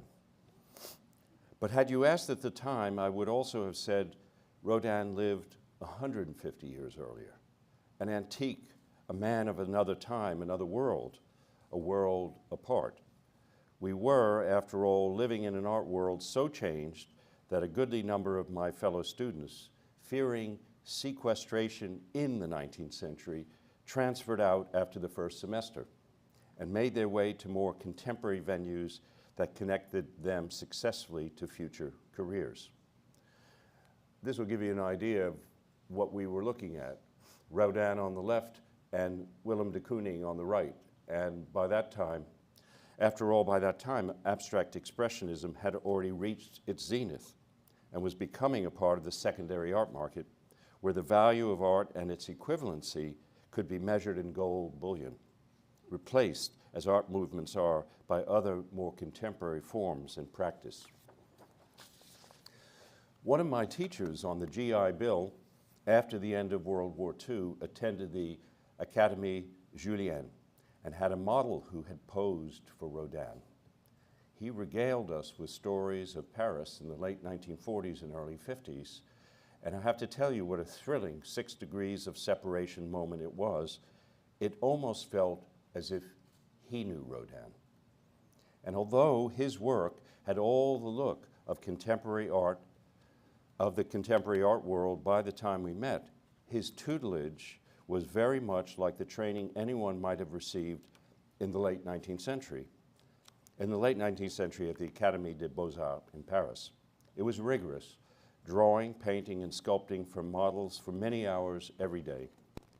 After 4 years of this, we were graduated, and 2 things happened. My teacher, the same one who was in Paris, and very well known by that time, said, "Ivan, you got to go to New York and become the next great figurative sculptor." And then maybe with a little sigh, he added, "Oh, and by the way, if you do hang around long enough, somebody's bound to take you seriously." And with a shove from him, I was out the door. And after that, a year in Italy, around the quarries of Carrara, and then back to the United States, where I eventually created the current studio EIS, with a project that was meant to be a one-off, my day job. At least that's what I thought at the time, and it's now approaching 50 years. I did 30 years as an abstract painter with a gallery in New York for a time, and I had a couple of shows, and it was a very exciting time for me. But the need to earn a living led me back to what I learned in my Rodin tutorials.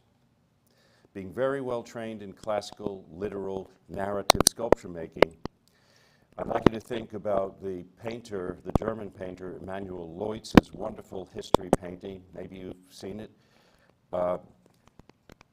Washington's Crossing, which has been at the Metropolitan Museum in New York since 1851, and then think of Washington's Crossing in bronze, and that's pretty much where you'll find me. And you may just have seen me there that day as Washington began to change the course of the Revolutionary War. I became intensely interested in American history, which has led to several hundred projects and some of the largest historical sculpture projects in our country's history, some of them unveiling around the country as we speak. But I guess my teacher was right.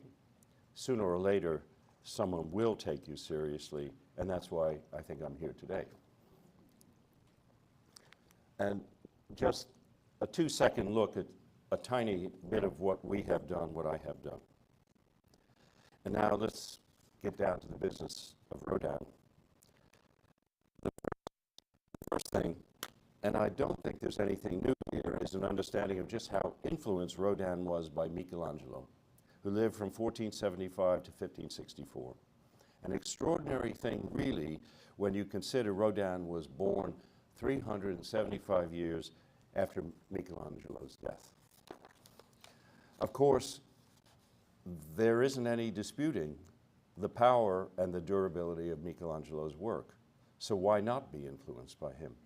Appropriation, after all, confers value upon ideas by others certainly, traditionally, how artists find the scent that leads to their own personal direction. So when you look and look and look at Rodin's work, you see many things, and one is very clear, and it's the powerful influence of Michelangelo. I think some of Rodin's best work had Michelangelo looking over his shoulder. Writing to his protege Antoine Bourdelle in 1907, Rodin said, "Michelangelo beckoned me to Italy, gave me valuable insights. I copied him in my mind in some of my works before understanding him." But prior to finding his own voice, perhaps by impelling Michelangelo to literally speak to him, Rodin worked for 6 years as an apprentice to the French sculptor Ernest Carrier-Belleuse, 1824 to 1887, a founding member of the Société Nationale des Beaux-Arts. Very famous, influential, and very decorative. And you can see the difference here. Now, I'm out on a limb here trying to imagine Rodin taking a different path with respect to his break with convention had he followed Belleuse's path as a younger artist. The question is, was he radicalized by the length of time it took him to gain the recognition he very much desired? And if so, while convention conspired against him, it just may have also been the silver lining in his still nascent career. Had George Washington been made an officer in the English Army after the French and Indian Wars, as opposed to his Virginia regiment rejected by the English military, he might have remained a loyalist. Rejection and time do conspire to change outcomes.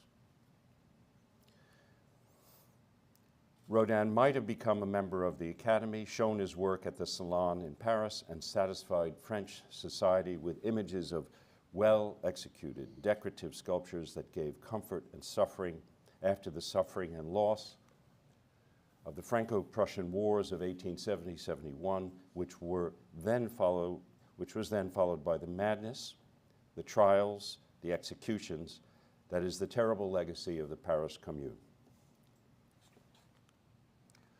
This is what Paris looked like after the Commune was done. French society needed and made good use of its great human cultural capital.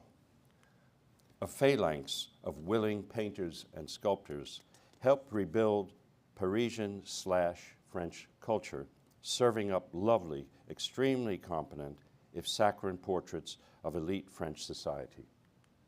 There's a show currently at the National Gallery in Washington called Impressionism, and this picture was taken there. And you obviously can see what preceded Rodin in terms of the nature and the stylistic attitude in this work. The French society French culture serving up lovely, extremely competent, if saccharine portraits of elite French society, historical paintings that took one back to antiquity, or allegorical paintings and sculpture whose storytelling elements provided a distraction from post-war realities. Change, the kind of change that discharged the French government of its official duties as the sponsor of the Salon in 1881, was in the works before 1874. Carpeaux, Manet, Corot, and others were at work developing a new language with radically new pathways long before the first exhibition of the Société Anonyme, which took place at Nadara Studio from April to May of that year. The painting on the right is by Renoir, and I believe that's the invitation to the exposition in 1874. And the date is significant as it heralded the onset of Impressionism, although it didn't just happen as if by magic. Like all change, transitions are not neat and tidy. Painters and sculptors would work for years, forging their alliances, their tweaks, and their new visions. They learned to alter alter ego to convention, and it's inconceivable to me that Rodin, with his ambitions and protean spirit, was not further liberated by what he saw taking hold in Paris at the time. And so I must wonder about the risks Rodin was willing to take up to the moment when his reworked portrait of the man with a broken nose, 1875, was finally accepted by the Salon. Convention, convention, and more convention. And just 2 years later, the Age of Bronze, the image just before this, the great figurative work, rejected only to then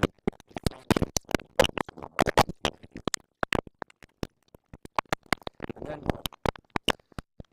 France convinces the world that the Third Republic was open for business, representing a stable French nation, and so it invited the world to Paris in 1889. The Great World Exposition opened on the 100th anniversary of the French Revolution with the unveiling of Eiffel's Tower, and it was absolutely a declaration of France's political, scientific, and cultural hegemony. The exhibition of painting and sculpture was the most important of the time. It's also about this time that the gallery system, even as we know it today, was forming in France and Germany. Apparently, Rodin either didn't contribute or lent a relatively small number of works to that show. Was it because by that time he had an eye out for America, which had become the world's largest economy? He sent a much larger number of works to the world's Columbian Exposition in Chicago. In 1893, the number of artists, writers, composers, poets who were coming to Paris had turned that city into the cultural encampment that it would remain until the onset of World War II. And so, just again, and if anybody's interested in any of these images, I would be happy to share them. These are all things that I created for the, they're difficult to follow because there's a lot of information, but I'd be happy to share them. In 1900, there was another exposition in Paris, the Exposition Universelle, and extraordinarily enough, Rodin built his own pavilion in the Place d'Alma, in which he exhibited 60 sculptures, 128 drawings, and 71 photos. It had now only been 20 years since Rodin, at age 40, was finally able to have his own studio, to having his own pavilion at the center of tous les mondes. And Paris, now the cultural capital of the world, replaced Vienna, Europe's preeminent cultural capital until that moment. Rodin's work was exhibited in 1912 in an exhibition at the Metropolitan Museum, and in 1913 he had work at the famous Armory Show in New York, which signifies modernism's emergence into what was a staid, literal, and parochial American art market.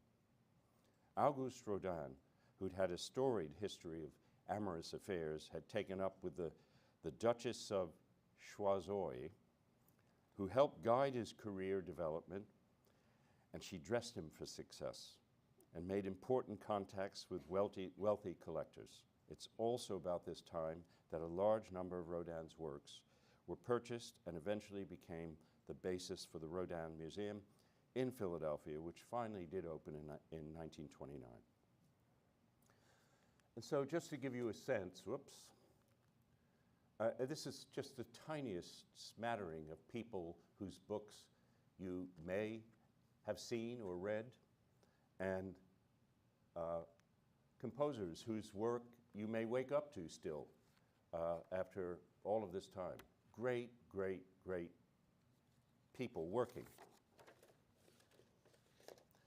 Now let's get back to Rodin's influence and why this simple and incomplete timeline barely conveys the sense of the rapid ascent in Rodin's career after his protracted struggle to be accepted.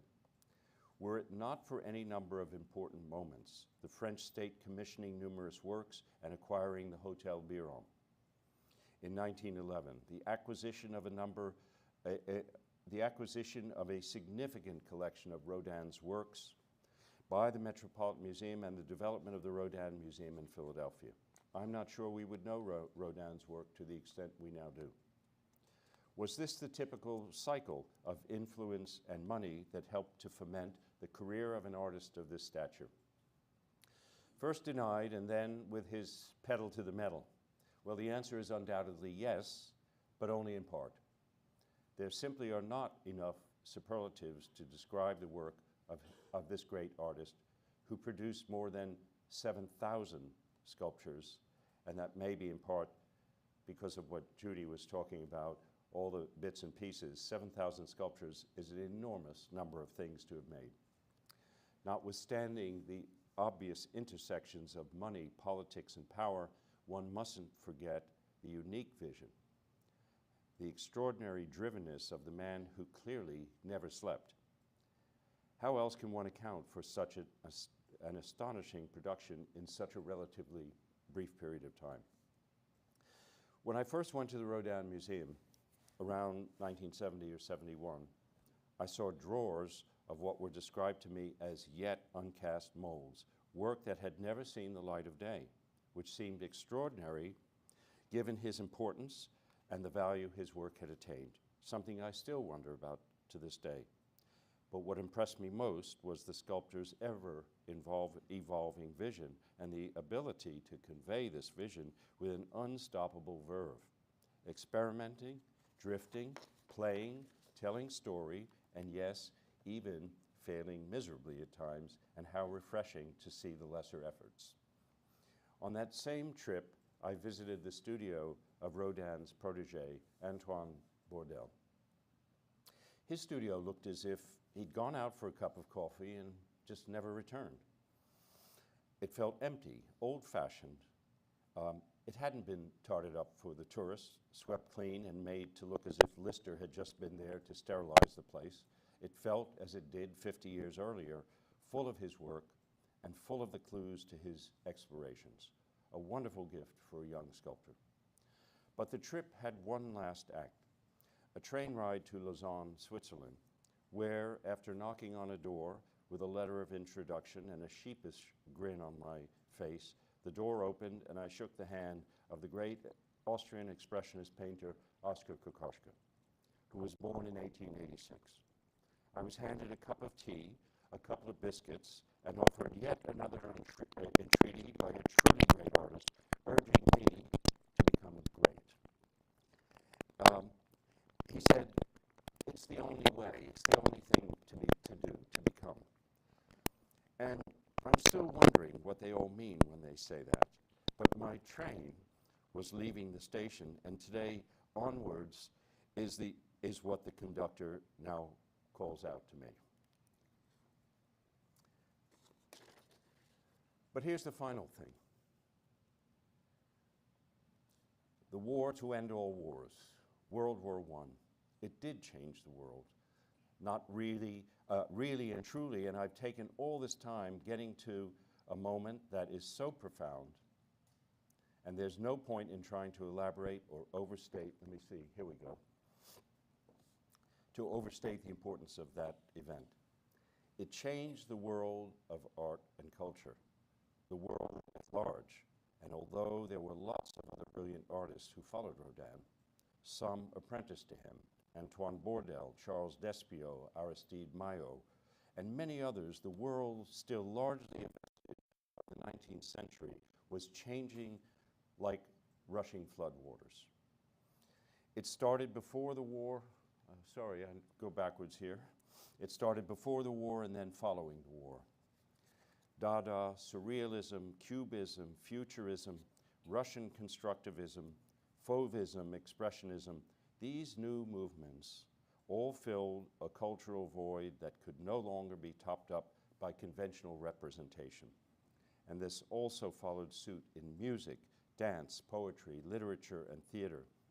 And if the period between 1870 and 1910 represented an unequaled moment in the creation of new languages, visual, written, spoken, and dramatically presented, then what followed especially given the introduction of cinema, was the cultural equivalent to the introduction of jet travel.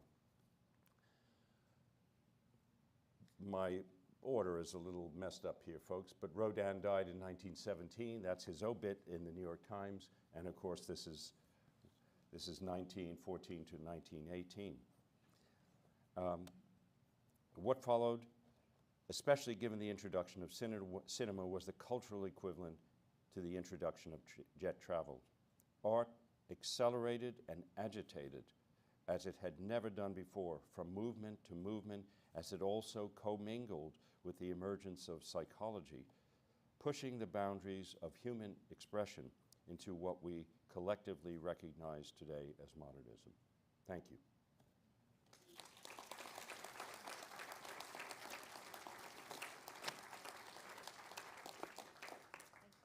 Sure. Thank you so much, John. Thank you. At this time, I'd like to invite Ivan and Judy and Allison back up to the front, and we're going to open up the floor for any questions that you all may have. And we actually will have someone come around with a microphone. So if you'll raise your hand if you have a question, and we'll bring a microphone around for you all to ask so everybody can hear your question.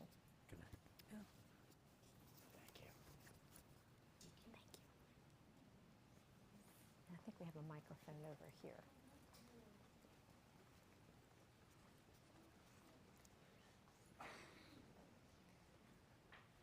Are these on? Yeah, thank Are they live? Is that too uncomfortable? That's fine. Thanks. Worth a discussion. You bet. Okay. Oh, Some of the dates are it was just right a- there. If you all don't mind, if you'll pass this around if you need Sure. to for answering questions. Wonderful. All right.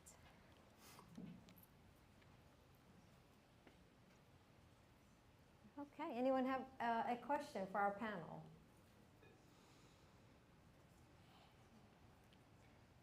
Would like Ivan to tell us a little bit about his founder and what he's doing now. Oh, you want to say, hand Mom the microphone? Tell us a little bit about what work you're doing now and your founder. I've just finished a sculpture of Albert Einstein for the Center for Advanced Visual Study at Princeton. And I am working on the Theodore Roosevelt Presidential Library, the Barack Obama Presidential Library, and the new Alamo Museum and Visitor Center. So these are all happening as we speak right now. How many do you have at the World War II Museum? Oh, and yes, there is a lot of work at the World War II Museum, and there is also a sculpture of Harry Truman underway at the moment. Yeah. Nice. Thanks for that prompt, Malin.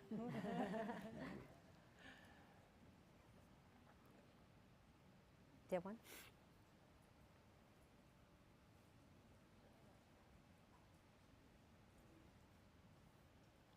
I'm sure Rodin is not the last great sculptor. Are there some comers now that are doing some great sculpture work? I mean, I know you're one of them, but I think he's asking you. French or European. You know, I think if you imagine that distance between Rodin's birth and Michelangelo's death, 375 years, it's really astonishing in a way that Rodin just cottoned on to him the way he did. But art movements, especially after World War II, moved so rapidly, and especially after World War I, that, you know, every movement was sort of a moving target. And the world and the art world kept changing constantly. So as a model for something even to copy, oh, you know, here's a guy or a woman who's doing great work and I want to make work like that. Nothing stays still very long, but notwithstanding that fact, there are always people doing great work. I just don't think that anybody, at least within the realm of figurative sculpture, commands the kind of attention and also I would say the marketplace that Rodin did. can I add Let something? me ask about the Cantor Fitzgerald and the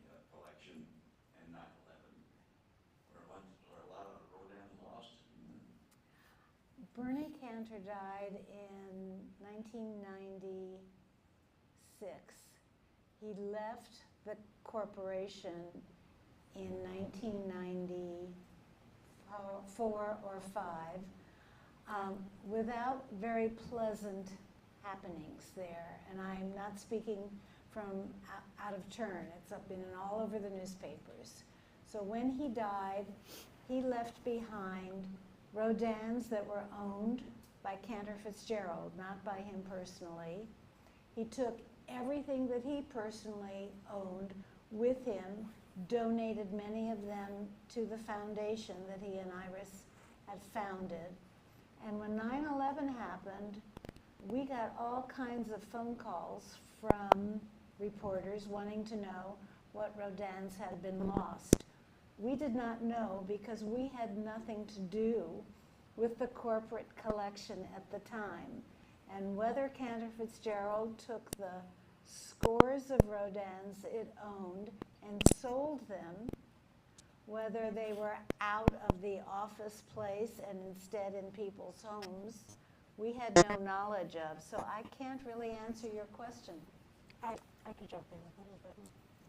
I did a little bit of research on it because I lived in New York before I moved to Louisiana, and I was very interested in exactly what happened and what was reported in terms of journalists.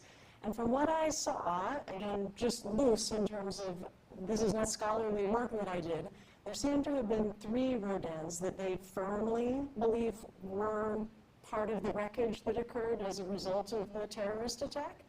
2 of them in partial forms have been retrieved. They're very warped and mangled, as one might imagine from the heat of the jet engines and things. And then one of them has been lost, though there's a photograph of a fireman with it in wreckage. And I think there are some plans eventually to create a monument with the 2, including one that seems to have come from the burghers of Calais that I showed. Again, it's barely recognizable in terms of compared to what it looked like originally, but bronze is a pretty durable material in terms of its melting point, and it seems like some sort of miracle that anything survived recognizably at all. I'll only add in terms of this question about great sculptors working today. I second we have one right here with us.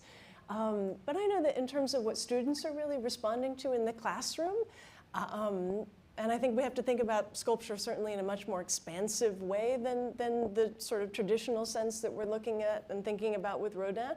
But I know students are very, very moved by the work of Kara Walker, who is at least doing representational work, even if it is abstracted to some extent. And it's very embroiled in issues of race and sort of the long history of slavery and how it's still with us in America. She's doing shows for the Tate in London, and I had the great fortune to see her work titled A Subtlety in Brooklyn before I moved here. And the effect of that work is just astounding. She's really one to look into, Kara Walker. If you're not familiar, I would say she's really sort of at the forefront of not only sculpture, but sculpture and installation pieces in general. I just want a caution about the Rodins from the World Trade Center. You don't know that they were still owned by Cantor Fitzgerald. That's a good point, yeah. Because one of the things that Bernie tried to do was to convince other businessmen of his stature in collecting art. And it's possible that they own pieces. Yeah, very good point. In terms of Rodin's influence today, I would say it's less about what the sculpture looked like, and it's more about attitudes towards making art. For instance, Rodin never planned ahead of time what a finished piece was going to look like. He always made space for accident and chance, like the falling off of the back of the head of the man with the broken nose to become the mask of the man with the broken nose. He always wanted serendipity, accident, chance, much like the Dada and Surrealist artists were to do 30 years later. He also was very interested in depicting the passage of time. So if you, for instance, took a look at his, any of his burghers of Calais, but there's one in particular, the only one whose figure is like a corkscrew. That figure looks forward, sideways, and back, all at the same time. So it shows you 3 moments in the passage of time rather than only one. And if you look at the passage of time as a motif and a concern of artists of the 20th and 21st century, it all started with Rodin, although I would suggest we only see it in retrospect.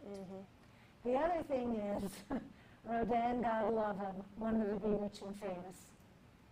And he set up his studio, and he set up the capacity of critics and collectors and galleries to work with him as he sought this status in the art world. For instance, he didn't have his own foundry, so his artisans in the studio, some of them were tasked with choosing the foundry that he would take the Rodin to be made into multiple originals. But his foundries would actually bid on the pieces, because if they made a dozen Rodins, and there was no limit to the number of casts that could be made in those days, you could make 100 or you could make 300. Rodin sold 325 casts of the Kiss when it first came out, because he had a very small one that people would buy as wedding presents. So the foundries would bid on being his chosen foundry, and he would get more money as a result of that. And so there's a time that and a place for us to call that crass, and at the same time there's a time and a place for us to call that clever and brilliant. And artists deserve to make a lot of money too. So a lot of this has become part of the controversy of the art world today, part accepted, part not, but certainly worth thinking about, I think. And in terms of sculpture today, I would suggest that a lot of what Rodin did in the 1880s, 1890s has also become a starting off point for many artists today who do site-specific installation work, who don't make pieces that last beyond where it is they're done for, or the moment in which they're done.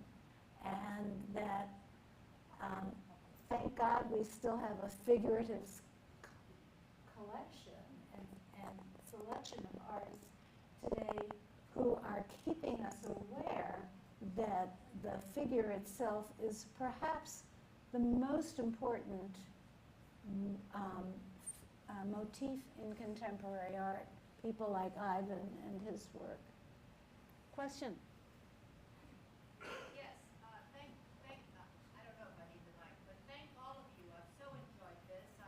I'm staying and missing a luncheon date. It's so fun. I'm wondering about what you're just talking about, whether it's art or whether it's crass, his methodology of extending his art. To me, this seems like another step into modernity, right? Just his practice of doing this. So I'm wondering how unique he was in this. Were other artists doing this, or was he, one of the few who did this? Are you speaking directly about the authorized posthumous casts? Right. Okay. As you say, he wanted Yeah. to make money, so he authorized the making of his use of Christmas wedding gifts and such. No, actually, those are two different things. During his lifetime, they were absolutely real. There was no special legislation required. Just before he died, he made this deal with the government of France that they could continue to cast after his death, and they would be considered originals, not fakes. So I'm talking about during his lifetime. Oh, everybody made as many as they could sell. Okay. Judy, can I say? today, the idea of making 300 copies, for example, would be anathema. Right. It would be seen as, Exactly. I'm thinking of the artist whose work you used to see in Playboy, Leroy Neiman. It's crass commercialism in a way, and frankly, it denigrates the language of art. On the other hand, if you actually think about, so the other view would be, if you think about how long it took Rodin to get there, it's not surprising. I can tell you that the first time anybody came to my studio when I was painting, and somebody said, "I'll have that one, this 7." Well, I could pay the rent, and I bought a washing machine, and all those things.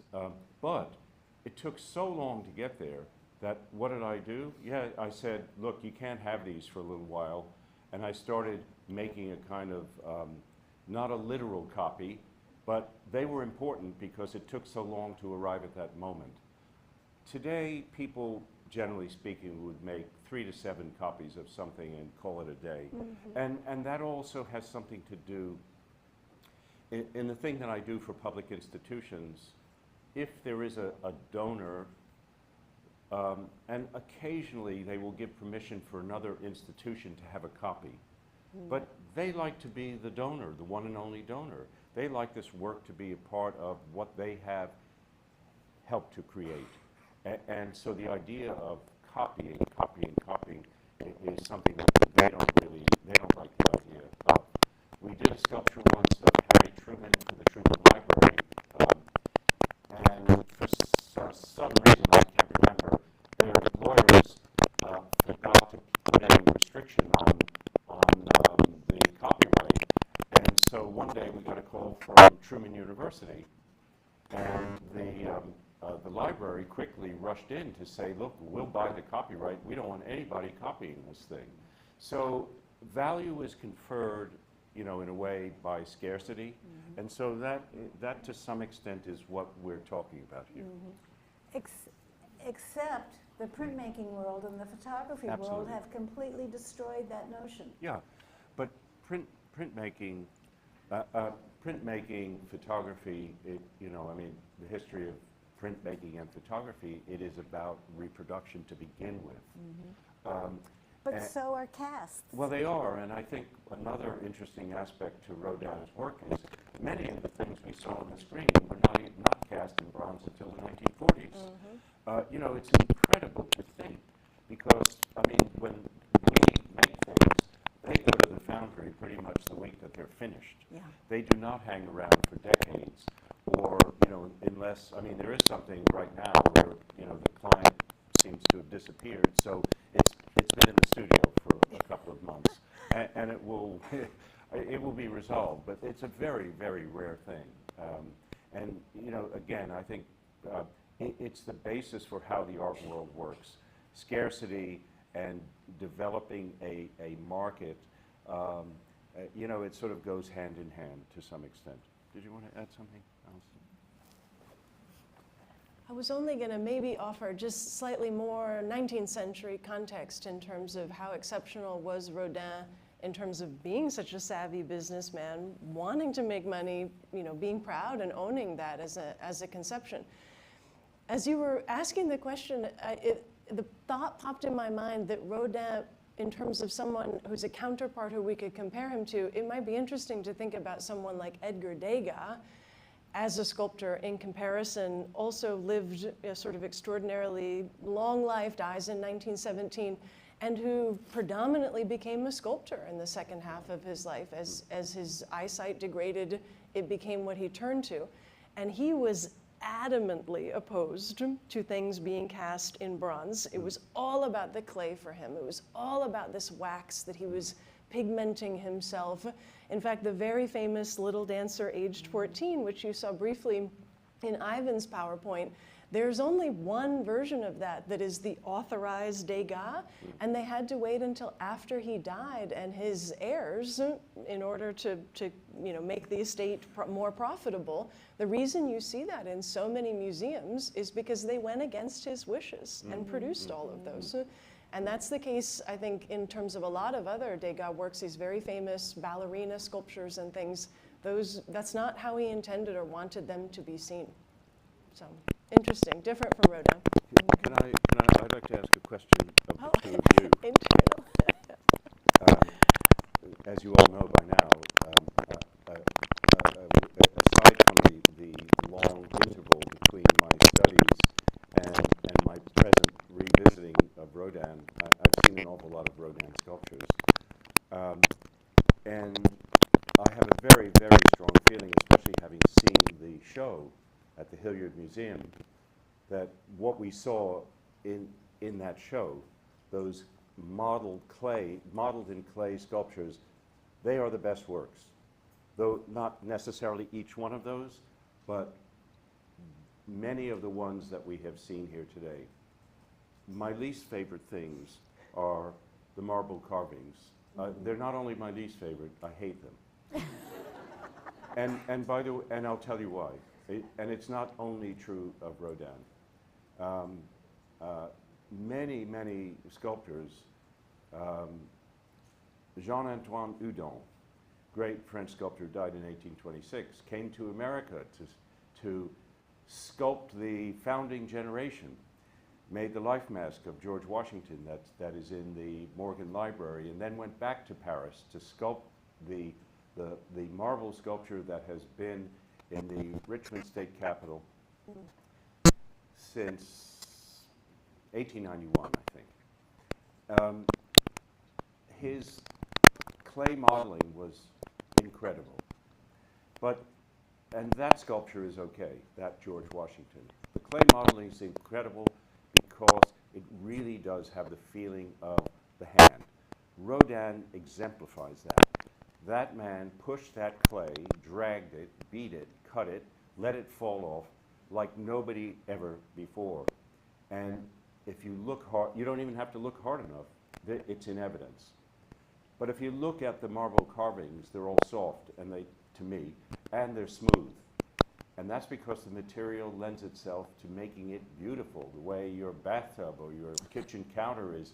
Marble is a beautiful material, and your hand loves the feeling of that smooth marble.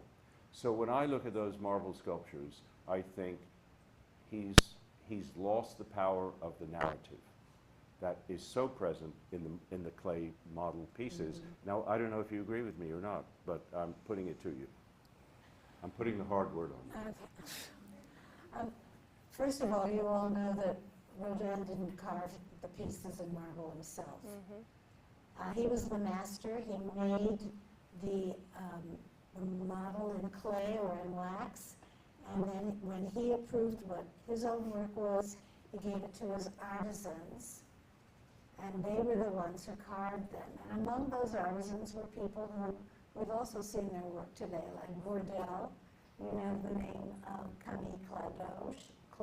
She was one of those artisans. So they were not carved by any artist, artiste of Rodin's day. He was never trained to carve, he was trained to model. I don't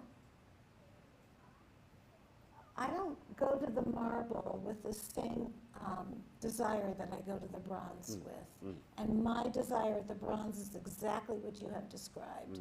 I want to feel his strength and his passion and his anger, whereas the marble, I instead look for elegance. So I judge them by different things, but I couldn't agree with you more about that. Yeah, not to belabor the point, but just any artist is in control of their entire production, and therefore, what I would advise Rodin to do is come back and re-edit. Oh, and Picasso too. Oh yeah, there's a million, you know. But that does speak to it does speak to having come up through adverse circumstances.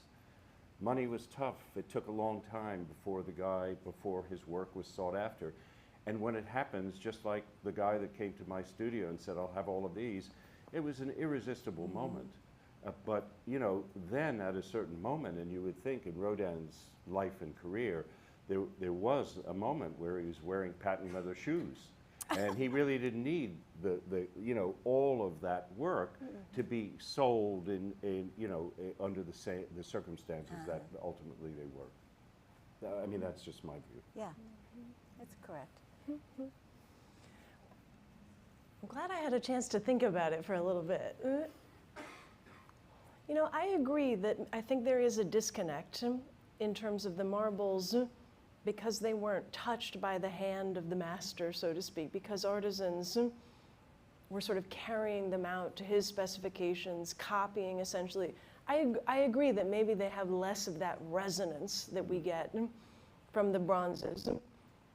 Though I will say, having visited the Musée Rodin, having seen some of the marbles in museums, there are times when, I mean, they just gut check you, even the marbles, I think. So I would maybe make it like a tiered system with exceptions. The plasters that survive are the top for me. Anytime you can see those in person with you, I mean, it's astounding that those even survive in any form.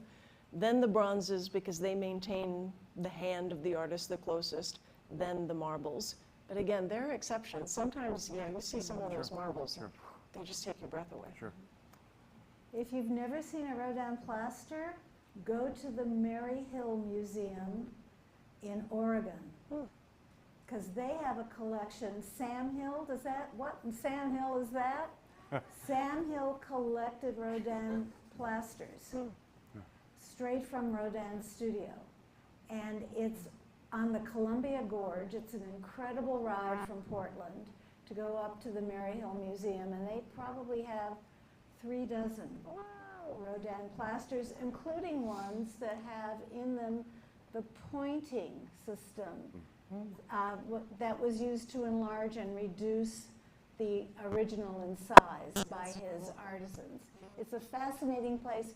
Call first to make sure they're out, because often they go into storage. They are very fragile. The National Gallery in Washington, the lower level, there are plasters, there are clay sketches, there also exist in the world today at the Metropolitan Museum wax models by Michelangelo. So, you know, if this work is of interest, and I think in a way, what's really fascinating about The Man with the Broken Nose is there is an immediacy about it. And in the same way, you know, Gilbert Stuart made 99 pictures of George Washington, and really and truly, a lot of them are really very bad. The very best one is there are two, George and Martha. They're called the Athenaeum portraits. They're unfinished. And in that quickness that Stuart responded to his subjects, there is something that is way more alive than the over-painting and sort of over-indulgence. And maybe Gilbert Stuart's not a bad example. He suffered perhaps from the same thing that Rodin did. Those people who came to America at the end of the 18th century and early 19th century realized that our founding generation was the money shot. And any time that Gilbert Stuart could paint George Washington because there were people willing to pay good money, he would reproduce and reproduce and reproduce. So back to, you know, even in one's lifetime, I would go to what is at the heart of the drivenness of the artist who really wants to be free of all this sort of financial burden. But, you know, unless you're born with a silver spoon, you're never free of it. And you know, or you just go on and go on and go on. And which is why maybe some of the greatest artists did a better job of editing. We're so fortunate to have so much of Rodin's work to look at for comparative study. But as I said, we're talking about such a protean spirit here. I mean, really and truly, first among equals. And you know, I was so struck the other day going into the gallery, the scale, the monumentality, the feeling of the weight and power of those sculptures is really just astonishing. It blew me away. Thank you all so much. We're going to have to wrap up. It's a wonderful conversation. And Allison, Judy, Ivan, thank you all so much for the wonderful, wonderful information and discussion. If everyone would join me in thanking them.